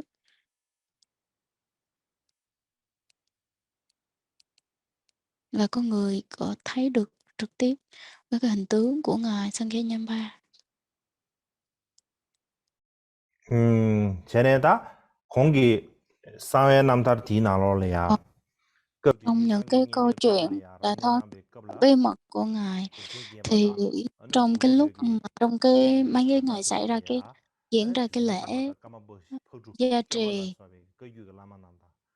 thì Tene sange jumden de da demsho yo yung đệ chang. tử cái hiển linh từ Mane ngài cho sobe tới gi chia và tözung những nang lo. cái vị hành giả Arne lúc che đó sange đã nyeba có những cái sự di linh she kiến sibo la soba ta về tene gi từ trung thangnang Kim Ba Kama are chingba Boshi di vân su vân. ko phala khansam Tất ro ji cả sebo ti những na cái re. sự hiển Ane linh changma đó lo ti đều na được ti na ghi re se. lại rất là Phala rõ khansam ràng. ro ji sebo Nhưng ti mà na ti na ghi re. lại thì mình không chắc là ghi lại tất cả, nhưng mà Ata nga rang zi hầu gi hết là được piji ghi lại. lagen nenjor ki Và kangi migrim cái bản mà bốn thời khase đạo sư Du Già đó, nya kap ti yu bốn thời đạo sư Công Phu Du Già, thì yu chúng do ta ji thấy là tang ane cái sự nó lomba cũng thể hiện kongchen cái che sự thangnang la hiển shubda linh namba di từ so ane migrim lấy la ba được chuk viết ja re xuống từ cái sự linh dende gi kiến của sara sange ngài dende ya Mỹ Kiêu a Tuổi she che Trê. do tene subu gi lagen di je Và sungyun những cái chang vị le sư khayor se và những cái urdu vị phanang sư ma tele ya sư ane lớn sange nyeba tuổi, rang những le cái vị mà ane trưởng lão của Sumbu, Te của ramne tu nga viện bekab le Sumbu, ya, thì họ kể te lại rằng thangnang là la ya trong shabu cái yinzi lúc chi shuyo mà re. Uri zen dene, làm cái zen de lễ chi yểm shubu tượng ye chi tende she tse Nguyên yin. Long, cái lễ đó thì cái Yina tượng ya, này nó mang cái ý nghĩa là giống kudi như là shimya adam. họ giải thích Te la cái ramne từ nga ở trong bekab cái le tượng ya, này, có nghĩa ane là sangye nyeba, cái gomba zo sawa yin tượng ki, được tene làm yinji bằng bạc sangye di mà na được lo le ya, ngự trị she ge ở yinji ngoài sane, trời á. ta nga ranzu tumong nang lo le ya, sangye Lúc nyeba, đó thì kuwe ge ta những cái ramne linh nang sa kiến taji từ ngài yongsa le linh ya. kiến về ngài Săn 다 Kia 되네 Nhamba 파낭 rất là 자부 nhiều, 류 슈버레 và 산디 là trong 7 ngày 다다 ở, 예 ở ngoài 남다 주진 bầu trời, 나로라 được 세버티 ngự ở bầu 디마스 trời, cái hình tướng của ngài 아니 ngự ở bầu trời. 장다냐 람네나 Thì 베컵래야 아니 cái chứng cứ 우기도 지가 này tôi 졸라도 không 지가 có được 양다 웅스물래야 thấy ở 다사가 trong 땅 로버 thánh 첨부 điển 되지 nào nói, trong 다 sách nào, kinh sách nào nói hết. 가다 Và 사회 남다 cái 가베레 ờ, 디나로래야 지야래 nhưng mà cái linh kiến về 근데 ngài Tăng 인주산에 Nhamba đã được 다 viết rất 단다랴 là rõ, đó là 수고 cái chuyện 반항라 có thật. 샤디 Và 다 trong cái bức 제시무시죠 tượng mà để ở ngoài trời 7 ngày 7 đêm sự hiển linh, 가생기 7 ngày 첨부행기 7 đêm, 딸주 thì 시사야래 trong 시도와 trong 바르지 디나로래 các cái 수위 sử liệu về 가생기 cài trên 첨부행기 땡기 và 땡기지 있어 근데 những cái 수요래 sử liệu 따뜻해 찍디 của 가르잖아 tu 다다레 viện Subu, thì đó là một trong những cái bức tượng cực kỳ quan trọng. 수고 Và 반항할 자리요래 cái bức 다 tượng 수고 cái sự 반항마디 hiển linh nó rất là 되리야 sâu sắc. 엄마 수고 뭐야 수고 겁리야 아니 trong 시승 관계배 trong 냥골이야 대한창에 시했대 봤음기 trong tu 녀송가 viện á, 누구 thì lúc đó 말했지 thì 다 근데 họ nói 양다리 rằng là họ tương truyền rằng là nếu như mà chúng ta 근데 이제 có 지금 thể 양업 중 đánh 망고 lễ bức 류에게 tượng được một 연쇄래야 lần á, thì 나는 누구 mình sẽ không bị 바나마디 đọa xuống các cái cõi 수육이 thấp hơn. Cho nên 다 là 대다 năm 심중잡는 거요라 디나로래 안에 1959 심중 추인 năm 포랑하셔야 1959 thì 다 có 디나로래 ờ, 추이스래 다 nó được 치수 bức 리네 tượng này 사제 được 제래 giữ ở trong cái 최고 cung điện 최상의 대블이야 Subu, 안에 và sau được 심중 추인 cất 포랑을 ở trong 야래 cái 야사래 cái hộp 다 bạc, 이내야 và 수빈 cất ở 두가 trong cái ngôi 나로래 đền gần đó. 안에 Nhưng mà 누구 바나마 sau 수빈 두가 cái 나로래 thời 추이스 kỳ mà bị 웅둠 돔지 슈둠지 나로래 슈요래 에 sau cái thời mà cách 그래서 mạng văn hóa, 수비기 khi 차례나 mà sau cái thời cách 가려서라 mạng văn hóa thì nó 누구 dường như nó 바나마디 bị thất 니무치기 lạc. 퍼세기다 싱버던 조백이 미망을 쳐래야 베는 미 Thất 체제 lạc và 제바당게나라 được cũng được 야바지 cất 시스인야와 giấu rất là 최미급이 kỹ ở 예바 trong 리유진부로 cái 디제기 hộp và để 켈레고 phía sau, 안에 gần 딘지슈 cái 아바수야 cái ngôi 딘지산에 chùa, 진나티기 따니 cái 저지 tu viện. 제바와 따니 Nhưng 저지 mà 제된 영국도 à, 영어 lúc 제네 nào thì 권능인 muốn đi 제유지셀이야 đảnh lễ thì 녀상슈 các vị 녀상슈네 thí 안에 chủ phải 누구 chuẩn bị tới 바나마 제대 2 phương tiện. 슈바디 Chẳng hạn như 다 là 조롱 muốn tới 당하면서 chùa thì cứ tới 거지다 chùa, còn không mà 응제야 muốn đi đảnh lễ cái 응징부르지기 tượng thì 결례야 phải có 안에 một người khác 대생이 và dẫn 뿔로 theo 예체 những cái 안 con ngựa 디나로야 khác. 누구 Nói chung là 바나마 đi 슈둠도 đi tới đảnh 제야디 lễ cái tượng, 데레슈 dạ, bởi vì họ tương truyền rằng là 데네 cái bức tượng này thì 심마 những cái người 불로도 nào mà 이게 bị bệnh 안에 lâu dài, 류래야 bị bệnh 나가 nan y 데슈 có thể 자꾸 đi tới đảnh 따니요 lễ được, thì tự nhiên bệnh nó 류래야 sẽ 자꾸 따니요 thuyên giảm. 잡로래야 안에 Cho nên là họ sẽ 벤지 chuẩn bị tới, 강 chẳng nếu như mà 잡로래야 ví dụ như vị 누구 thí chủ đó 바나마디 đi 슈둠 tới 슈둠도 đi 제바 tới đi 덴지 tới chùa thì phải 슈세네 chuẩn bị 다 hai cái phương 시승 tiện khác 가리겐 nhau. 바디 갱갱골래야 안에 덴지 슈세네 안 덴지 슈사베 젤리야 안에 슈둠데 셰체 안 딘둘리야 쳐바 나가라 소바 Đi 타가다 tới 가다 đó, đi 강 tới đảnh 추수이기 lễ cái 다 bức 커바로 tượng và 추수이기 뉴바디 둔세네 cầu 쇼샤 nguyện 안에 디 và cúng 딜리야 dường lên trên 디질라멘네 bức 소바다 tượng 송세네 và thực 안에 hành những cái nghi 디다마라솔 quỹ 시승 khác 가리겐 nhau, và 가리겐네 cầu nguyện, 소바다 dâng những lời 디 cầu nguyện 젤레야 lên 디 미무 lên 가나라레야 안에 Ngài. Và ngay cái ngày 고발레야 lúc đó đó, 소바디 슈고르 thì 맞다. ờ, 제제네. phải 아버지 trong một 구조. ngày đó thì phải trở về 네. tu viện ngay tức 구조가 khắc 봐. chứ không được, 다음에 rời tu 신기 viện, 아니 không được, 수불레야 ở xa 두주죠. tu viện bất kỳ một đêm nào 두주텔레야 hết. 아니 Cho nên 튜비 là lúc đó 사바들레 thì, 미기다. có 뭐지? những 사바들레 có 카돌레야. những cái người mà, 지 mới vừa mất á, 기제랑레 thì họ sẽ 라마요. đem cái người 로컬 chết 조숨 đó 가르치베 라마든데다야 đem 타바든데 đem 두줄레야 đem 덴데 mang, 쇼베 giống như là, 급 thỉnh trừ tang 디두이네다야 tới làm lễ 몽고베 뭐지 cho 데베 cái thai chết 슈셰 đó, thì 디인두이네야 cũng 아니 đều 튜비라 속 thỉnh 송게 야 tới, 가르치 라네즈 덴데 쇼 gần cái tượng của 디게입니다. ngài Sanghya này và làm lễ, giống như 다 dâng lễ 몽고 cúng dường 바나마디 tẩy 다 tịnh trước khi mà 덴데르기다 đi thiêu, hoặc là 무슨 đi làm 뭐지 lễ, 튜비기다 ờ, 된 táng. 개방하면 Cho nên là ng어둥어 tùy theo 가마이냐 cái mục đích 덴사심 của mỗi 추차지 người. 여러라 Cho nên là 아니 từ 치수 năm ng어둥어 trước 제레야 다 cái 덴사 năm mà 체제기디 1959 á, thì nó rất là 무고발라마다 quý báu, 리네 rất là 사제 quý báu. Và 거래야 sau khi mà 아니 cuộc cách 무고 mạng văn 바나마데 hóa 떨어지는 ờ, 무시비세 xảy ra thì 추비군 cái 고요 sự 로레사 고가는 우마 고랑 고가나리 mà 고요 cái 지지 bức tượng đó 고가나가 다 được, 요구 세야베 고가나가 cái bức tượng 여중부지 đó 시니에너지 phải, 자카니에는 드레르 젠디 고요 ờ, 로드세야지 도시에데 cái bức tượng đó sẽ 소유지 đưa 사실 về, 가봐 인삼소 được đem về lại 소유지 ở 가봐 trong 임세 tu viện. 나는 và 충주인이 아니 주고 말레세 아니 주고 매 잡아치세 그게 가수라디 và 고가나리아 cho phải 고요 được, 지지세 để trong cái 리네 phòng hộ 사제 pháp của 거래야 tu 아니 viện. 고랑 Trước đó thì được để trong phòng 제 hộ pháp 나레 của tu viện, nhưng mà 자초하고 아니 sau 오고 khi mà, 수주를 고세 아니 cách mạng văn 배타고 hóa thì, họ đã 나데도 cố 테마도 gắng 배요 giữ, gọi là, 아니 giấu đi cái bức tượng 배톱세제 đó đi 아니 để cho phòng cho những, 로럽 뮤지엄 cho quan chức chính 나로래야 quyền 아니 họ 또 không có lấy, không có phá 수주 hủy. 기왕 준비제래야 아니 고랑기 Nên là sau 이마 cái cuộc, cách 배 mạng văn 가세 hóa thì những cái 배타고 người mà, 수주연세 à, 아니 겹지 giữ, 두베 잡지 giấu cái bức 고발래야 tượng đó đi thì 진주쇼 họ mới đem 진주 ra, 주인이 mới 아니 trả 뭐는 về lại 뭐래 trong 또 녀보 tu viện. 쉬우지 Thì 않다 ngài 아 Trúc Bôn 나 trình 또 녀보 trên 쉬우지 trên 좋은제네 치수 à, 권배 그 ngài 주린세 여러분 rất 딱 là 보여래 hoan hỷ 권배 주린세 và 딱 vui. 권배기 Lúc đó 고랑 thì có 신기 một cái 제요세 người 구조인데 chủ 와다 trong 와다 tu viện, người 주린 quản lý tu 권내대야 viện, 콜레야 và 탕시 vị đó tên là Turin, thì 디 mới đưa lại 친구들이야 cho 몇 cái vị 사람이 đó. 콜레야 주린 Và 로데 sau 주린 đó 로데 thì, 제제 라고요 ừm, sau khi mà giao cái bức tượng đó cho 아무마 cái vị 소소만 제베 Turin đó thì 거리냐 ai cũng nói vậy là 민중아지 Turin 투비요 Lotro, gọi cho ông cái 아니 tên là như vậy. 콜레야지 Và 나데 khi 로유다 mà tôi 네사지 sống ở 갑래야 tu 아니 viện á, 송게 thì tôi đã thấy rất là nhiều lần rằng là, 고고고고게 아니 à, 배당 밀로디서 망고 cái 쉬우지 vị này 않아요 kể cho tôi nghe về 바나에 lịch 지중이야 sử 가버르지 cũng như là cái sự linh thiêng, cái sự hiển linh 지당 trong bức 아주 tượng. Tôi 충고배 thì bình thường 나로 nghe 미게한테 tôi 주린 rất là thích 로드를 nghe. Và 미셔비드데 cái, 아 trong 망고요 cái cuộc 알아야지 cách mạng văn 리네야 hóa đó, những 하다 cái, 사바타인지 사네 bức 다 tượng hoặc là những 고라나 cái sự 아니 linh thiêng 개인 của Phật 단지 pháp 하 đã được cất giấu, tôi rất là thích nghe. 가세지 예매라 마되바 템바단 Và lúc đó 라마네야 thì có rất là nhiều 가르치지 người 되니 không thích cái 사데시 vị Trulin Lodro này đâu, 가레하고 그러잖아 아 nhưng mà, 리네사지 ngài 급든데 đã 주유도 có 주제 những 급래야 cái 아 고랑급에 ngài 구성투된들도 chỉ có cái niềm 다 tin để 간다지 mà 그지 trì giữ 다 hoặc là 수업에 giữ gìn 들으세 giáo pháp và 야 bảo 무슨 vệ 수업 cho cái vật bậc thầy của 디게서 mình 하고 thôi. 하나다 고랑래 강에 Nên nếu như 찌르찌르 mà người ta 진지하게 수업다 주주 người ta biết 년반 á, 진지하게 thì người ta 고랑을 biết 진짜 ngài đang giữ gìn á, cái vị này 제가 đang giữ 상상 gìn như 제가 vậy thì rất 상상 là nguy 커야 hiểm cho 돼 bản thân của vị 고랑 này. Cho nên là, nhưng mà là 미시에 thể hiện 미마세요 ra một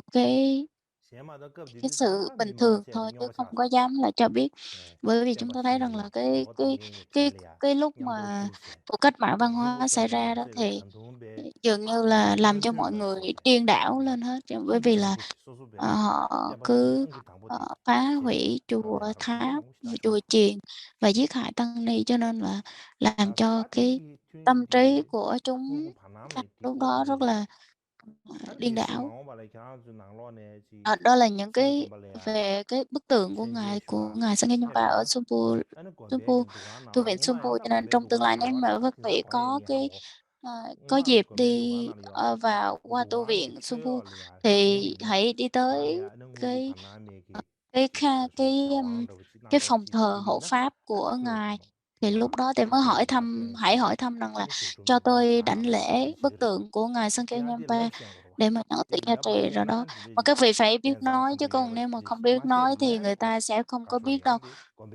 Người ta sẽ không có đưa cho các vị coi đâu. Cho nên là đừng có chỉ, nếu mà mình không có thỉnh á, thì người ta sẽ chỉ cho mình đi kinh hành xung quanh tu viện, đảnh lễ tu viện thôi, chứ người ta không có đưa ra đâu. Tiếp theo đó chính là nói về 4 thời công phu đạo sư Du Già. Tôi muốn trình bày là vì lý do là trong cái lúc mà ngài Sankeyampa sợ trong lúc mà làm cái lễ ờ, trong cái lễ gia trì an vị bức tượng của ngài Sankeyampa đó, thì ngài đã nói là hãy dùng cái dựa trên cái nghi thức 4 thời công phu đạo sư Du Già để mà thực hiện cái lễ an vị đó. Thì trong đạo sư Du Già thì chỉ trong cái dòng của Câm Sanker Kyu đó là 4 thời công phu đạo sư Du Già, cho nên là nó là một trong những cái nghi quỹ rất là quan trọng của Câm Sanker Kyu. Hôm nay tôi sẽ không có trình bày nhiều về cái phần này đâu, nhưng mà chỉ giới thiệu sơ lược cho các vị thôi. Chỉ giới thiệu sơ lược cho các vị biết mà thôi. 4 thời công phu Du Già đó chính là cái gì?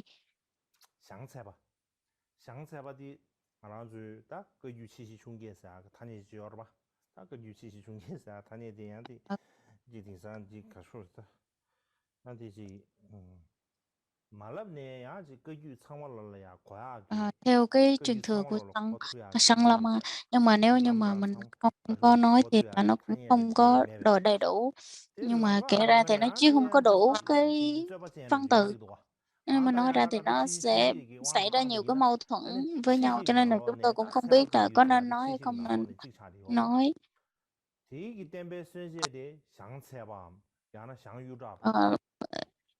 Cái việc mà Sang Lama là một trong những cái người mà xiển giáo pháp rất là mạnh mẽ, cho nên là cái vị đạo sư gốc là ngài ở trong đó, trong một tuần, trong một ngày thì chia ra 4 cái thời khác nhau: sáng, chiều, tối và sáng sớm. Sáng sớm lúc mà trời hừng đông, hừng sáng, thì đó là 4 cái thời. Và trong 4 cái thời này thì chúng ta hãy tu tập về đạo sư Du Già, cho nên mới gọi là 4 thời đạo sư công phu Du Già, công phu đạo sư Du Già. Thì trong 4 thời này, ngài Kama Chakme có viết trong cái bộ tuyển tập của ngài nói về 4 thời công phu Du Già, thì nói rằng là đạo sư gốc là ngài Baekgyo Topche, và quán cái sự bất phân đối với ngài Quán Thế Âm Bồ Tát. Và trong đó thì có những vị đạo sư cũng giống như là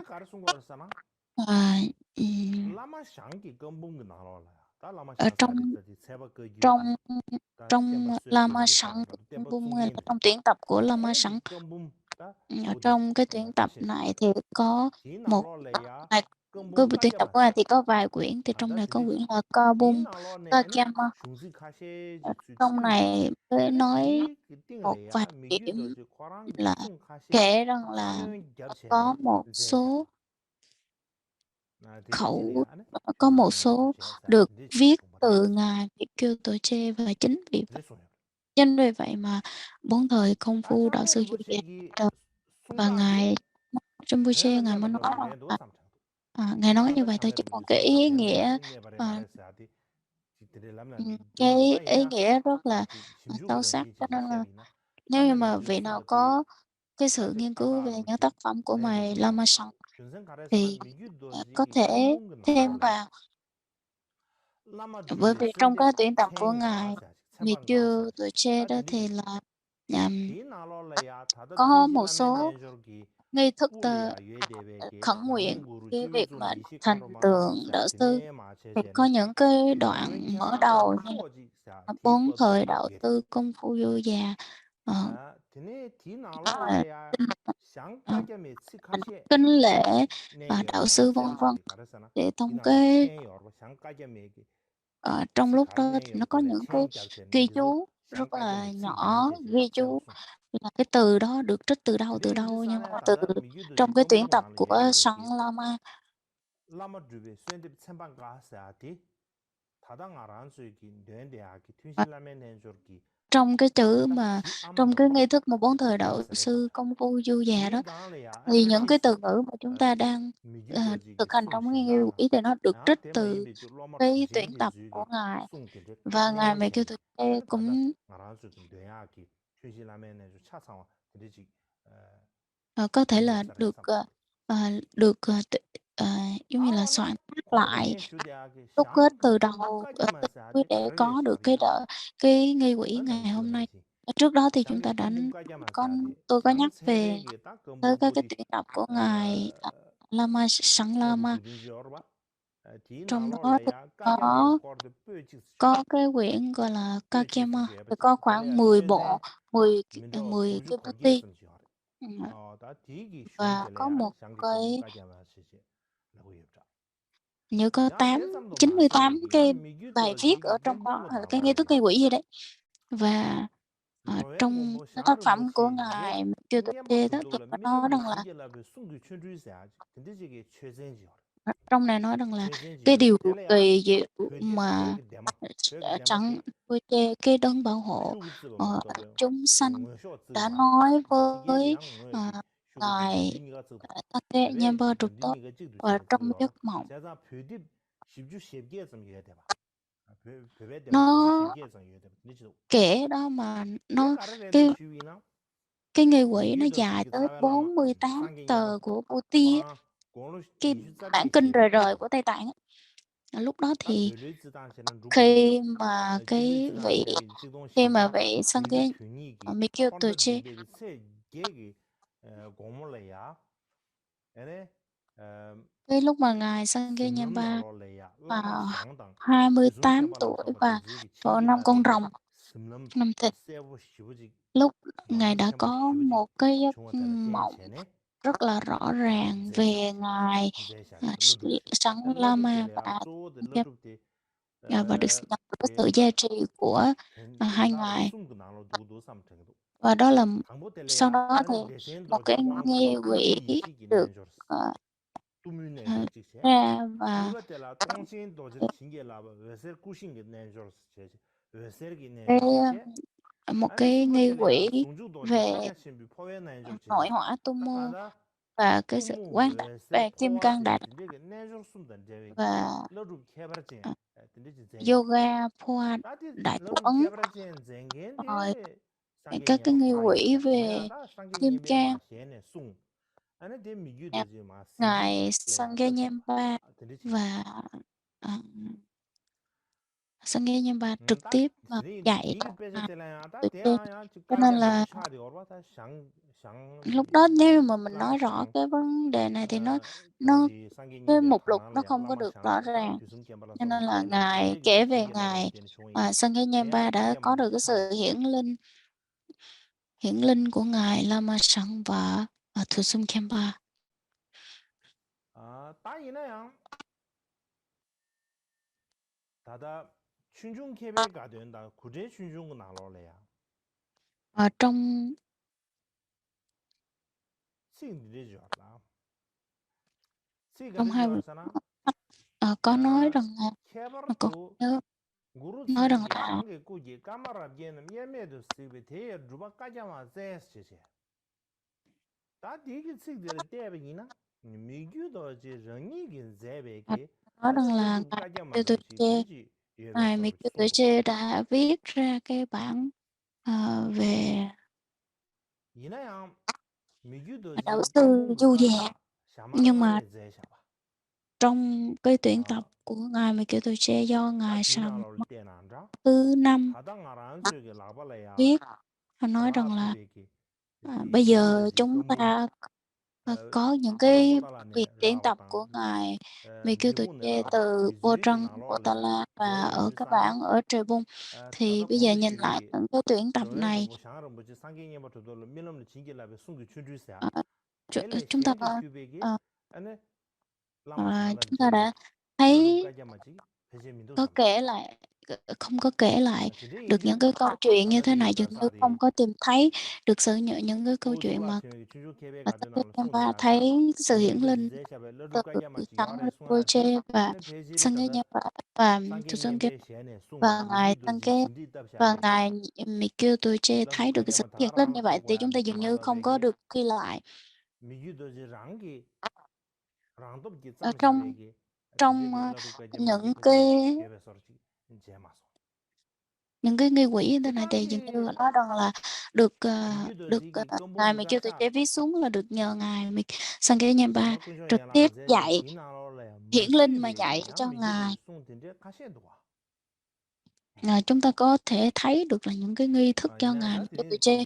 baba viết Migu Shunga ra. Bache, ta tini Bây Dina giờ Nyada mình không có Samshigi Yao phân tích Maris Shigi sâu Marwa. về vấn Ina đề ya này, ta kanda, nhưng mà mình không thể nào nói là nó không có, hoặc mình cũng không thể nào Tanda Dodo de ta kanda khẳng định Dodo rằng Shumo là je, Tan nó rất Tata là nhiều. Ladub Và Kajama nói tóm Tina Lole lại ya, thì trong cái Sangi bộ Nyembe mà Gi La Sung Jide Jide Rukkayama Yong Tang. này nói có viết rõ Tinenga về Shto Sam. những cái lời dạy của ngài Sangye Nyemba. Karere sana tina lola ko drubar de na shar boche da ko ni yawa chungse ya mebe teni gi nguru yo karsa komba nyurdu topje gi Trong này nói rằng là komba nyurdu topje gi komba nyurdu topje gi chilam nyawar drube tsune stere sungwa tene de ta kada nga drubar de nas nghe cái làm nên rồi làm một drube cho cái chế cho nên trong này nói ane rằng là shanglar nếu như boche mà da thành ngi ne tựu yawa cái chokse đạo da sư me chu già tene du của sane tôi thì ta peje hãy shilagi ladruk quán degi tưởng là bất phân, ngege ladruk tôi và Sẵn tochwe Rinpoche sunga là bất phân với teni nhau. Cho sabchwa nên là thành tele tựu về shebe na an kondo đạo shube sư sange Sẵn nyembe Rinpoche kondo thì có rangne nghĩa là shebe thành tựu về sunga ki tôi. Cho nên là ladruk degi shankage ngay lugi cái lúc ladruk mà tang nang ya de làm cái samsam lễ an vị tada tende chige cho cái bức ta tượng của ngài Sangye sabar Nyemba chikar thì nó là cái nghi quỹ ina ya chính, nghi quỹ sange nyembe ge truyền thống chegyu sau ne này. shungwe ladruk kajama tada migyu de ma sindi kaja Trong chokwa trong ti cái thone những cái bộ sách mà được ngài Mikio Tuche viết ra đó 다 thì 갑디 러루디 샹카제 로기 러루 임바 세버 타인데 cái 샹카제 로기 đạo 러루 sư Du 가리 già 샹나 đó 말에 thì 지지 않고 십자 지지 đạo sư 쉐기 Du già đó được 따데데에서 ngài 양도 Sẵn Lama 사모 동과지 truyền 아래서나 như thế 로기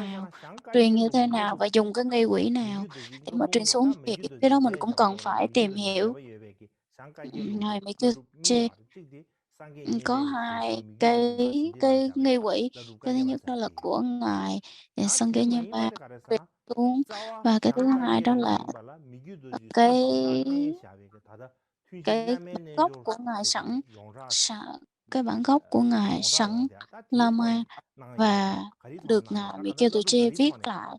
cho nên là nó có hai 가리야라 bản 원내 나라에 khác 샤데 nhau về bốn thời đạo 따라지게 sư Công 슈슈네 Phu Du Già. 가이 Cái này 슬라비나 thì 갑디듀스타네 tôi không có nói rõ ra, 가당라 nhưng mà 제베 có một cái 뇌 sự chắc chắn 뇌 rằng 시베게 là bây giờ những 튠실라메네조 cái bản mà chúng ta tụng 가랑게 về bốn 뇌샤베 thời 낭신지 đạo sư 던데고 Du Già đó 차차와지 갑디듀 thì 뇌다 메사데 nó có đầy đủ với cái 인생 thời xưa. 가르레 슬라비나 Nó có đúng với cái thời xưa hay 다다 không á, nó có đầy đủ hay không thì 튠실라메네조 tôi không có chắc chắn được. Nhưng 데 mà 콘도 슈베게 bốn thời công phu 미규도 đạo 꼼보 sư 말이 Du 예베 Già đó 갑디비 순디 순방 có 감사 디난게 슝식 ở 지도 trong 다 간다라 튠실라메네 저렇게 맞아라부터 대입체 디팅라 당도 những 미규도 cái 지마 bản 숭 gốc như thế 숭부 này á, thì có thể là 현다지게 타는 겹체 근데 림베 신도 được 차차와지 샤베 được 로삼삼 ngài Michael Tuche có thể viết thêm 따데 vào trở 발라 thành một 다 cái bản hoàn chỉnh. 세모야 제동에 레션도 지 망어를 쉬나 삼천에서 Tôi sẽ nói rõ giới thiệu rõ ràng với các vị ở đây. 지금 뭐를 쉬나 Nên mình không có cái bản đạo sư Du 이라나 Già, nhưng 샤샤위나 có cái bản đạo sư Du Già tụng ở đây thì mình có thể dễ dàng hiểu hơn. 다다 가장 다당 안 와도 되는데 아 튠실라면은 좀 거들이야 Những cái 지죠 bản mà bốn thời 방랑시고요 đạo sư Du 방랑시 Già á, 만나시 거르테 bắt 건데야 đầu bằng 루시 tất 예베 cả 인자 thanh 디 này. 추샤버리 마도베게 Có thể là 네 tất cả những cái 코랑 phiên 나노 bản 레브다 khác đều 튠실라면은 có 코랑 cho nên chúng ta mới đưa vào đảnh lễ cũng giống như là cầu cho tất cả chúng sinh mẹ, thì mới thêm vào cho nó trở thành một cái nghi quỹ đầy đủ so với đương thời thôi, chứ cái bản gốc nó dường như là không có.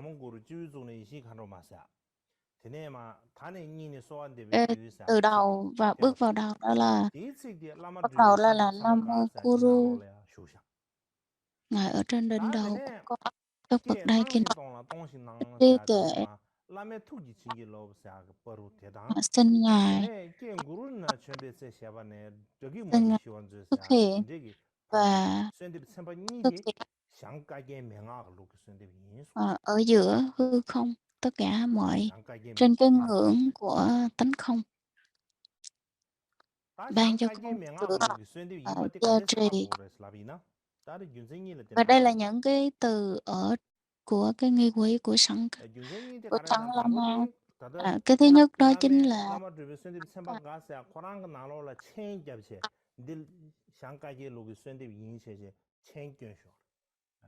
bởi vì là trong cái bản của cái bản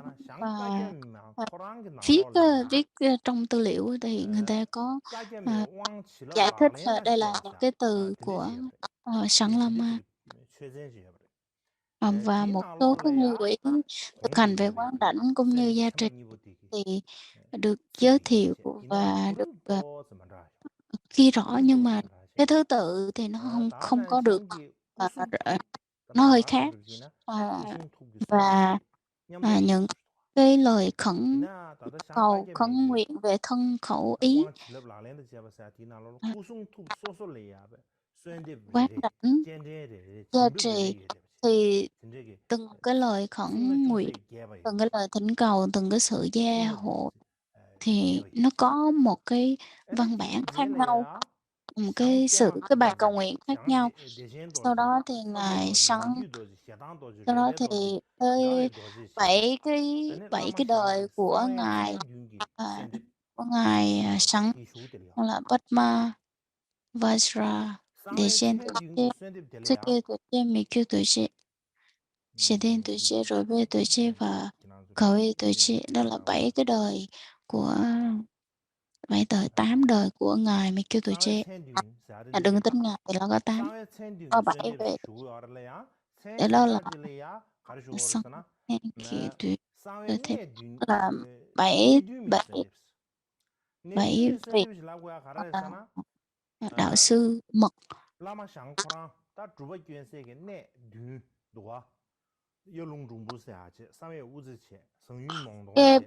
Cái 7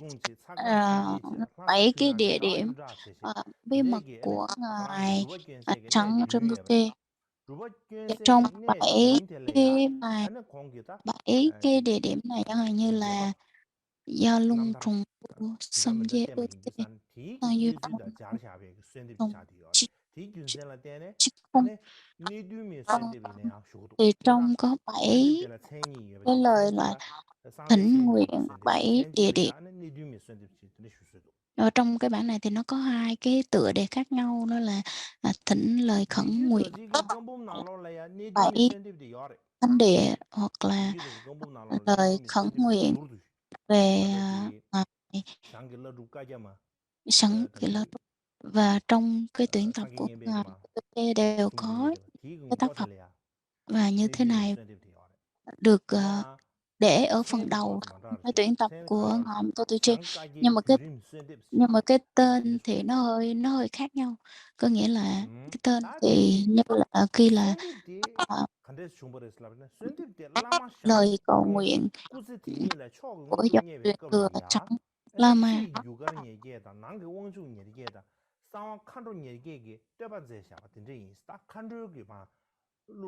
Nói rằng là trong này thì tán dương cái sự mà hóa hiện cái lúc mà các vị sắp thành Phật thì được các vị control không nữ hóa hiện để mà thỉnh cầu. Thì lúc đó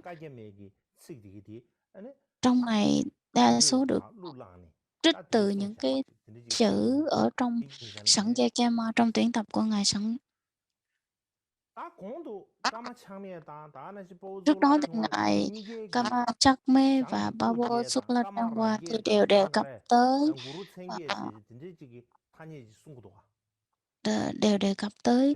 cái 8 cái bức tượng của Ngài Sẵn và 8 cái hình tướng của Ngài Guru Senke và 8 đời của Guru và các cái 8 cái tên gọi khác nhau của Sẵn Lama hoặc là 8 bức tượng của Ngài Sẵn Lama. Cái này thì tôi chỉ kể ra thôi chứ còn tôi cũng không có biết rõ và dường như nó không có giống nhau, nó khác nhau giữa hai cái kiểu này là khác nhau nha. 8 hình tướng, 8 cái bức tượng của Ngài Sẵn Lama Sẵn hoặc là 8 cái tên gọi khác nhau của Sẵn Lama Sẵn, đó là Sẵn Gema Tuổi Chê, Sẵn Tuổi Chê Tuổi Trăng, Tuổi Chê Sẵn Vì Kêu Tuổi Chê Sẵn Để Sẵn Về Tuổi Chê Sẵn Cầu Về Tuổi Chê Sẵn Điều Chê Bên Tuổi Chê.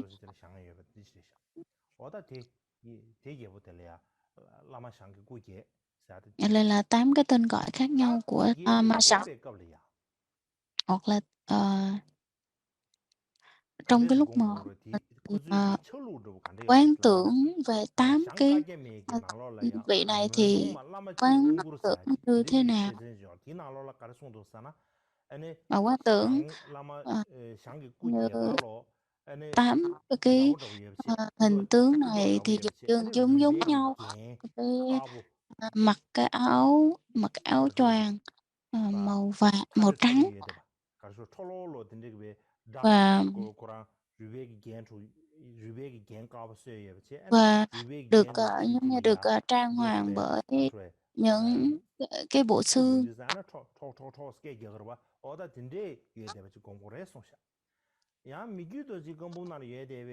Và trong cái tuyển tập của Ngài Mikitoche La Trukabo mới nói rằng là hãy quán tưởng rằng là một cái vị thành một cái vị Kologyura, là một cái vị chuyển luân thánh vương trong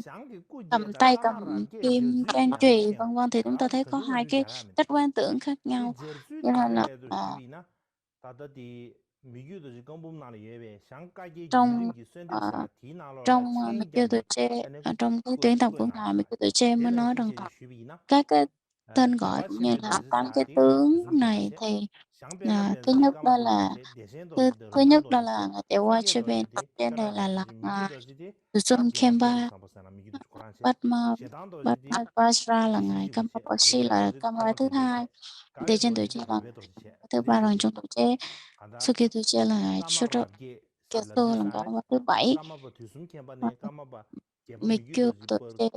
là một cái vị tỳ kheo Chudu Sangbo là với thứ 8. Cho nên là họ sẽ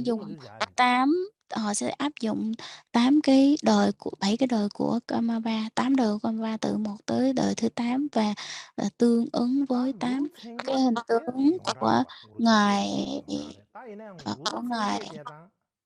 của ngài Sặc Lama Sẵn, và 8 cái tên của vị đạo sư, 8 bậc guru kia. 8 vị đạo sư đó thì họ nói cái cách mà để mà áp dụng như thế nào thì ở đây không ghi rõ, cho nên là thôi mình có thể bỏ qua.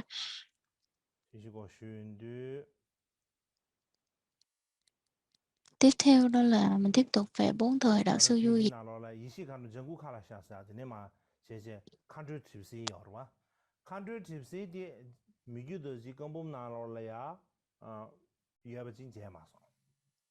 Yeshe Khandro.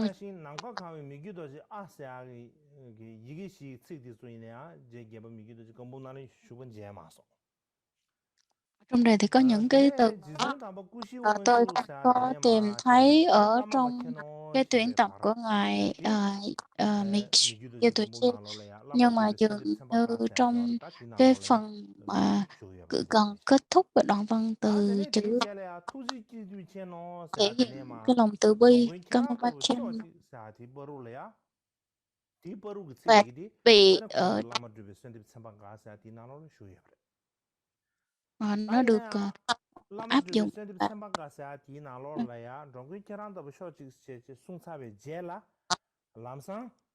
ane che ninzeme ba soan de bar chawa she je kama ba la soan de ba tsemba dini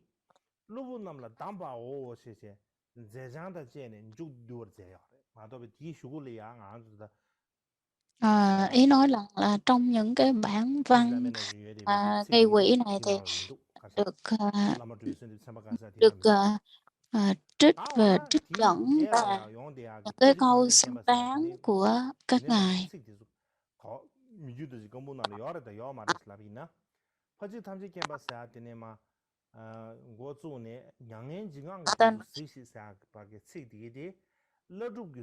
Tôi nói rằng là trong cái bản đạo sư Du Già này thì có những đoạn không có ở trong cái dòng tuyển tập, cái bộ tuyển tập có lại ở trong bộ tuyển tập khác. Tiếp theo cái đoạn là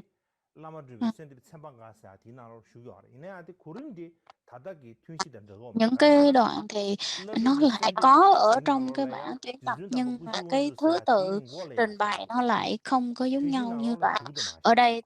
ở đây thì trong 4 thời đạo sư thì để ở phần cuối, nhưng mà trong cái quyển tuyển tập thì lại để ở cái đoạn đầu. Tiếp theo đó nên là cái đoạn mà đánh để đạo sư tôn quý vân vân thì cái này không có ở trong cái tiếp theo đó chính là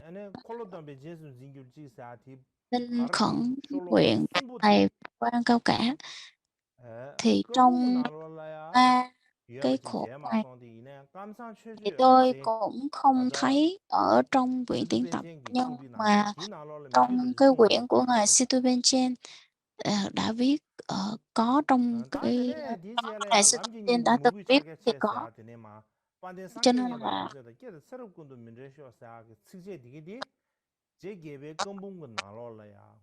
trong cái tiếp theo đó là cái đoạn nhưng là con xin nguyện dành hết sự công đức và tu tập sự tinh tấn nỗ lực của mình.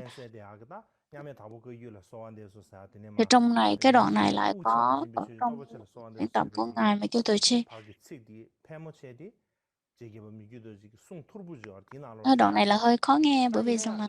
nó trích dẫn từng câu ở trong 4 thời đạo sư Du Già. Mình thì không có cái bản tụng đó nên thì mình nói ra thì hơi khó hiểu một chút xíu.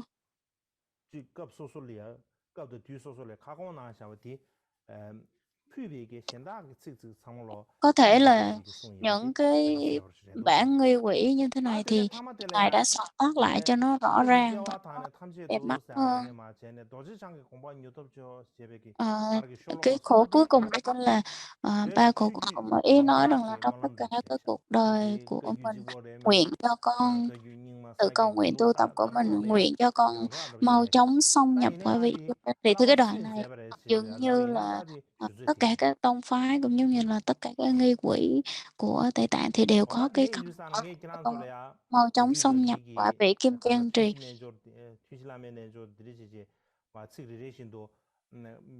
Cái này để chỉ giải thích sơ lược thôi chứ cũng không có giải thích chứ còn xem rằng là mỗi câu ở trong 4 thời đạo sư Du Già có hay không ở trong tuyển tập của người chứ không, mình cần phải phân tích rõ ràng, bởi vì sao trong cái bản của ngài Setu Benchen có viết rằng viết về 6 cái thời, về 6 vị thầy và những cái vị đệ tử trong phái Câm Tăng.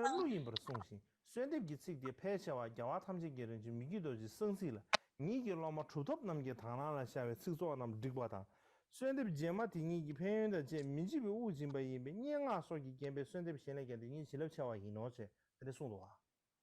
thế là Ở ta trong hiểu sao nè. nói rằng là những cái nghi quỷ trong bốn cái thời đạo Queensland Sơ rồi cái nào và là trong nghi quỷ do ngài mà kêu tụi thích chi mà chơi để mình gửi đây đồ là một Quran cái cái nghi sung đi. quỷ rất Nhà là là tí nào là vĩ mình gửi đại đồ do chơi ngài Quran cái lò mà viết tin để ra sung thì à. và có một số thì Nhà ý được sĩ khăn rồi một sang rồi số là đệ tử bảo để của sung. ngài viết thêm vào. À thế nên điều ta 가르 이식이 간을 상을 로인바 가르 Hoặc là 미규도 những cái 송샤바인바 vị 가르 du 가서 không hành 미규도 nữ 로마 주제는 nếu mà 제샤바인바 되지 뭐지 viết 되나 vào, nhưng mà nếu như mà 제가 mình có thể 엄마가 tìm hiểu 된대지 xem cái lời nào 뭐 của ngài 틀어도 nào ngài đã 삼삼을 제 viết, 삼을 줘 nếu mình 상이 biết được 되지 thì 좀 càng 필요하면 tốt. 다 대리 Lúc đó thì 고원들 tôi 니 suy 제가 nghĩ 다 rằng 되지 là 좀 mình 제가 cần 뭐 phải phân tích 틀어야지 ra thì tốt, nhưng mà bây giờ 이시 ờ, 간주 상을로 giờ mình có 사람들다 cơ hội mình 도저히 thấy rằng là 상가게 những cái 미규 lời nào của 선대지 vị nào 송이 viết, 말해 lời nào của vị 상가지 này viết 틀을 và 관련 được trích 로섬 된다 từ cái sẵn 아 Kama, 다는 sẵn 신기 Lama 아니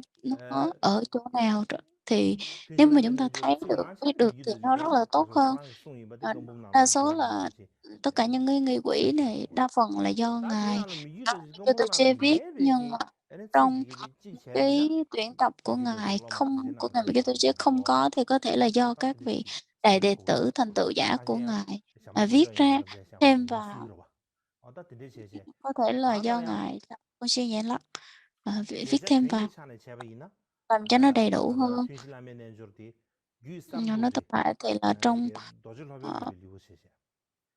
đạo 유삼로데 sư 사데 4, 가라산 đạo 다당 가서 sư 근규가 Dầu Chi, 나로래야 4 đạo sư 삼부지에 가 già thì 쇼도라 của ngài 그게 나로라 là 양탕 저 Sampuchi, trong 유기개보 mật tạng mật 양탕 điển 저 của 유세라고 Sampuchi, 다티 và các 이게 cái 나라야 các cái 아니 tuyển tập 라브제 của 튜브 Lama 겁래야 sẵn. Và trong 저자자 창가 cái thế 칭길라바 kỷ, 샤베 드리스도 드네도다 cái 다다디 chương 내고 thứ nhất, 신데기아서 송대야기 chương thứ 가래 nhất 도질라면 và 주비 nói về cái 리우사데 linh kiến 버디 của ngài, 양다바 저 những 유기 cái 라브제 linh kiến 나로래야 của ngài 저자자 창가 칭길라바사 Sankhet 디 Nyamba 얘는 và 자도 những 보면 linh kiến của 로섬섬스도 ngài 이나데 Mikyu 제르고 Doji 자라 드다 thì 세바지 시에마소 và 드네도 các cái 참 vị đệ tử của 내가 ngài đã 부시모 thấy nó như thế nào. Nhưng ở đây thì 다 데미 không có cần 상가게 phải nói 말바 rõ. 상계 년배가 당나당 다는 제게 봐도 로마 주제남 그 당나래야 스버 중수 지수 실내 샤베 토네 우망이 도시 Trước 된래야 xưa kia thì 춘실라면은 저도 직책이 tôi 사네 có dạy về bốn 가르로이데 thời công 치기 phu 치기 du 말로 nhà, 우리 공기 nhưng 차에 mà 미사네 cái lúc mà vừa dạy 셰다가자 vừa 이게 tu 배 giờ thiền quán thì 소아들이 tôi 젠다마다 thấy 양디도 nó có những 네 덴덴 cái cảm xúc rất là lạ. 가서 이제 다나로 든지지 배 어디서 스버로 든지지 좋네 마 미국 공부 Cảm 인사를 giác 말로 giống như 다 là 시기 가서 cái sự thiền quán của mình nó hiển linh, 니던 디오 제제 rất là 삼불란 샤브 좀 cảm xúc, 지구 nó rất 인사 là 말에 thật, 상상으로 이제 제소 cho nên là 하나가 không phải là 템버는 시마 chỉ một 자기 không phải là 저도 가르사 nương nơi cái trí 상계 nhớ của 예배기 mình để 꿀라라면 mà thiền 셰베급리야 quán, một cái 아니 sự hiển linh và những cái cảm 미규도 xúc rất 지도 là thật. 꼭 로마 주제인데 수가 당나라야 라면 뭐 정도가 되게 Có 당나라 thể là 송대베기 니주 카셰지 다다 có thể là trong cái lúc mà các ngài 어 ngài 휘실라면은 Mikito 저렇게 và 미그림 ngài 나올래야 Tăng Cái Nhân Ba 샤바 nhận được 덴도 cái 샤바 sự hiển 근데 linh 카셰 từ vị thầy của 이내 các ngài, 실력 thì nó 좀 có 먹어 những cái gọi là 아 다전에 흉수 cái 폐쇄하다 hiện trạng 제게베 송이 khác 바데 공부 nhau. 쉬스 마치 샹가게 쓰기네 카셰 아니 제게베 로마 주제인데 송이네 카셰 예습치 다버도 튠시 코랑게 줄래야 Ờ, đặc biệt là ở cái phần cuối của bốn 근데 제가 thời 토소면 đạo sư 선대도 Chu. 차봐 아 타나 둔리전에서 집에 나람도 아 차량 연송이 깨고 두마치는 다른 도저 대화적인 경우 지준도지 양세되니 바바 지내스 원주 시도가 왜서 사람들이 끼질라고 장군선을 잡아 세기 시작이 이노치 전에 네 지준도지 양세서야 돼 미규도지를 Ngài 공부를 nói 봐 rằng là chị xuyên 미규도지 tuyệt 생 đối là 남다지를 봐 제가 Chen 미규도지 tức 기타 là 제가 nói về 토소면 ngài yêu 선대되니 thương 아니 cùng tên với 타는 yêu thương Chen. 둔주기 깨내수 내베기 안 나람라 배렌식 퇴바 잠기 에네베 년송이 깨고 ringi 년송이 깨고 쳐낸 다른 누저 대화지 신고래야 젠바 에다 시기 시작 되게 배다 Nên 치료 ngài 투치라 mở rộng 시다도 cánh 치료 투치라 tay của 쳐와 ngài và 주제 임부터 같이 시험 gia 뭐 trì 쳐와 và hướng dẫn con đi về cõi tịnh độ 주제기 phương 측의 Tây. 왕도 제베이나 선대의 측에서 양지 녀가게 Như 개네야 ngài hứa 삼삼 rằng là hóa độ chúng sanh. 신 로정 띠지 Trong 유나가도 ngài thì có 고규매 말고 근데 뭐 임바 교 처음에 cái 탐지 고대와 những cái văn từ 그러나 như thế Nhưng mà mình không 제바 học 더 vào công ty 미부 쿨차와 sẽ không 거 có 칭게 hiểu được, 저런 되네 không 거지 dễ 제바 미게 hiểu. 라와 메바 러버지다 미부 마게 라와 메바 러버지 용데도 아 다는 신기 차신도 추루라 Và 서베 những 동안에 냠네 간을 자위네 자초 cái phát hành như thế này mình không thể 다들 nào dùng 제고 thông 원조도 từ để diễn 제샤베기 tả được 튠시기 hết. 니그림 땅아주 치수 Và 땡보라야 cái 디나로라야 cách 아니 mà 튠시기 튠시다 cái 추루라 sự 신 자르체 cái năng lực truyền 야 cho 추루와 cái niềm tin cũng như là cái 다 lòng 라면에 kính 저 mến, 시안다 민저와치 예베기 말해 nó rất là 진짜 인주산에 lạ và 남상게 냠랭게 điều nó 닝부이네야 khác hơn so 튠신 với cái 제수이 khác. 그래 된 제수이 예바디 Đây là một trong 까마 những cái phát 창매기 hành 제샤베기 đặc 튠시 biệt 수엔데 của công 위미그림 công 신지 dân. 신도 세와사 디나로라야 드레지 송샤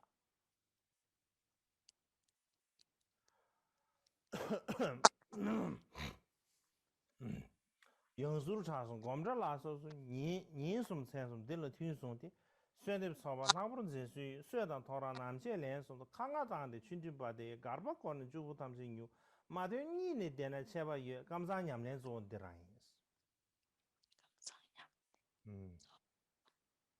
소도와 단디 qab려야 영수를 차숨 사데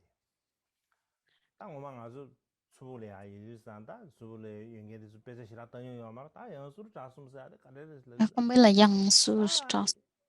không hiểu được từ này, nhưng mà nghe nói rằng là 지라지라시야 야만 수를 사데 nói 수를 tới cái câu 다 này 사데 thì 가상래라 dường như những cái vị tăng 라이네데 thời xưa họ sẽ không 문제 hiểu cái từ, 땅용 메두사네 시라 nên là những cái người mà chưa có học 몽랑게 về lịch 하고 sử, chưa có học về Phật pháp 제마다 sẽ 시두사네 không có 영수를 hiểu. 차숨 Lúc đó 사데 tôi cũng không 까레지레라 biết là ba 슈비나 từ này dân Sutrasum, ba cái từ 가상어 này. 예 À, 슈비 인삼소 sau này khi mà nghiên cứu thì tôi mới hiểu được 제주 rằng là ở đây nói 춘도지 rằng 구시 떼엔 vào 첼레야 câu 가르센레야 ba thứ 10 Chúa 인류 Giêsu 연르와사 ở 인류 수르와사 có 깜자와사 ba 숨이야 vị 다조 có 두바 ba 냠냐 vị đại đại 차센 đại thần 추루게 tôn 냠냐 giả.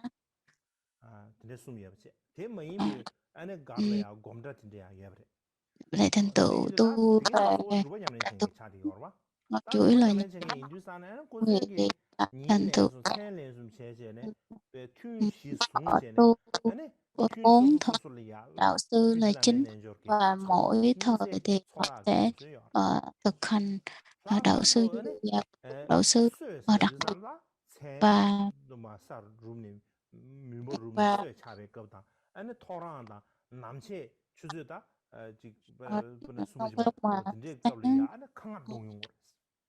sáng 강압 trưa 동제 chiều 아니 tối 인류산에 아니 thì họ đều 야왕제 sommarwe 다 야왕사 đánh 등에 những 가서 cái tiếng 쉬우네지 trống 다들 và 검저 đứng dậy, 마체디 đứng 깨라 dậy 미야비체 để 여러분 thực hành. 넘기용 Và 알아서 là 녀비체 많이 해체지 않은 쪽쪽쪽 à, 제제 녀디 거라 제가 딱 강압 giống như 동제 là 남산이 있어야 제 남산에 khi 튠송제 mà 아니 튠진들 đánh cái tiếng trống 갑디 á, 두산에는 để 춘진바디기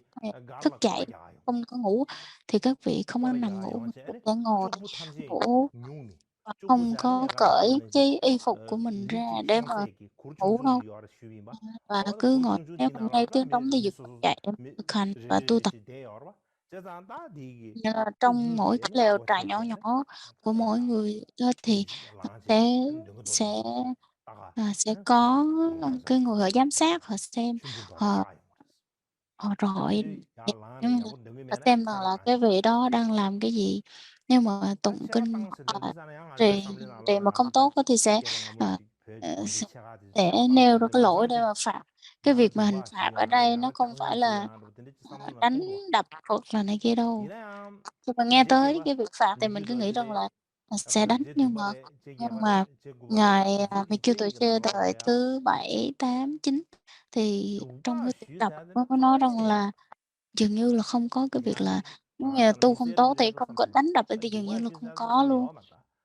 차 세세 알아보다 hoặc là cái 아 biện pháp mà 펜드레지 phạt cho nên có thể là 띵땅 làm 요새 phật, 알아보 근데 là 마도데 sám hối, 두바 hoặc là 쉬사야드 야마로 thực hành 그 치수 37 어느 제가 가시 35 말로 두바 vị 야다버 쉬사야드 또 vị Phật. 두바 야다버 Sau 쉬사야드 này mới có những cái hình phạt là chẳng 여러다데기 hạn như đánh 디 100 gậy 펜세 hay này kia này, 개방하며기 딱 có 가져야지 thể là 지덴베게 팀드죠 안 걸리걸리 제제 có thể 또 là nó 내게 bị ảnh 튕겨 hưởng bởi 나올래 những 너 cái hình 사상으로 phạt 근데 thế 좋아 tục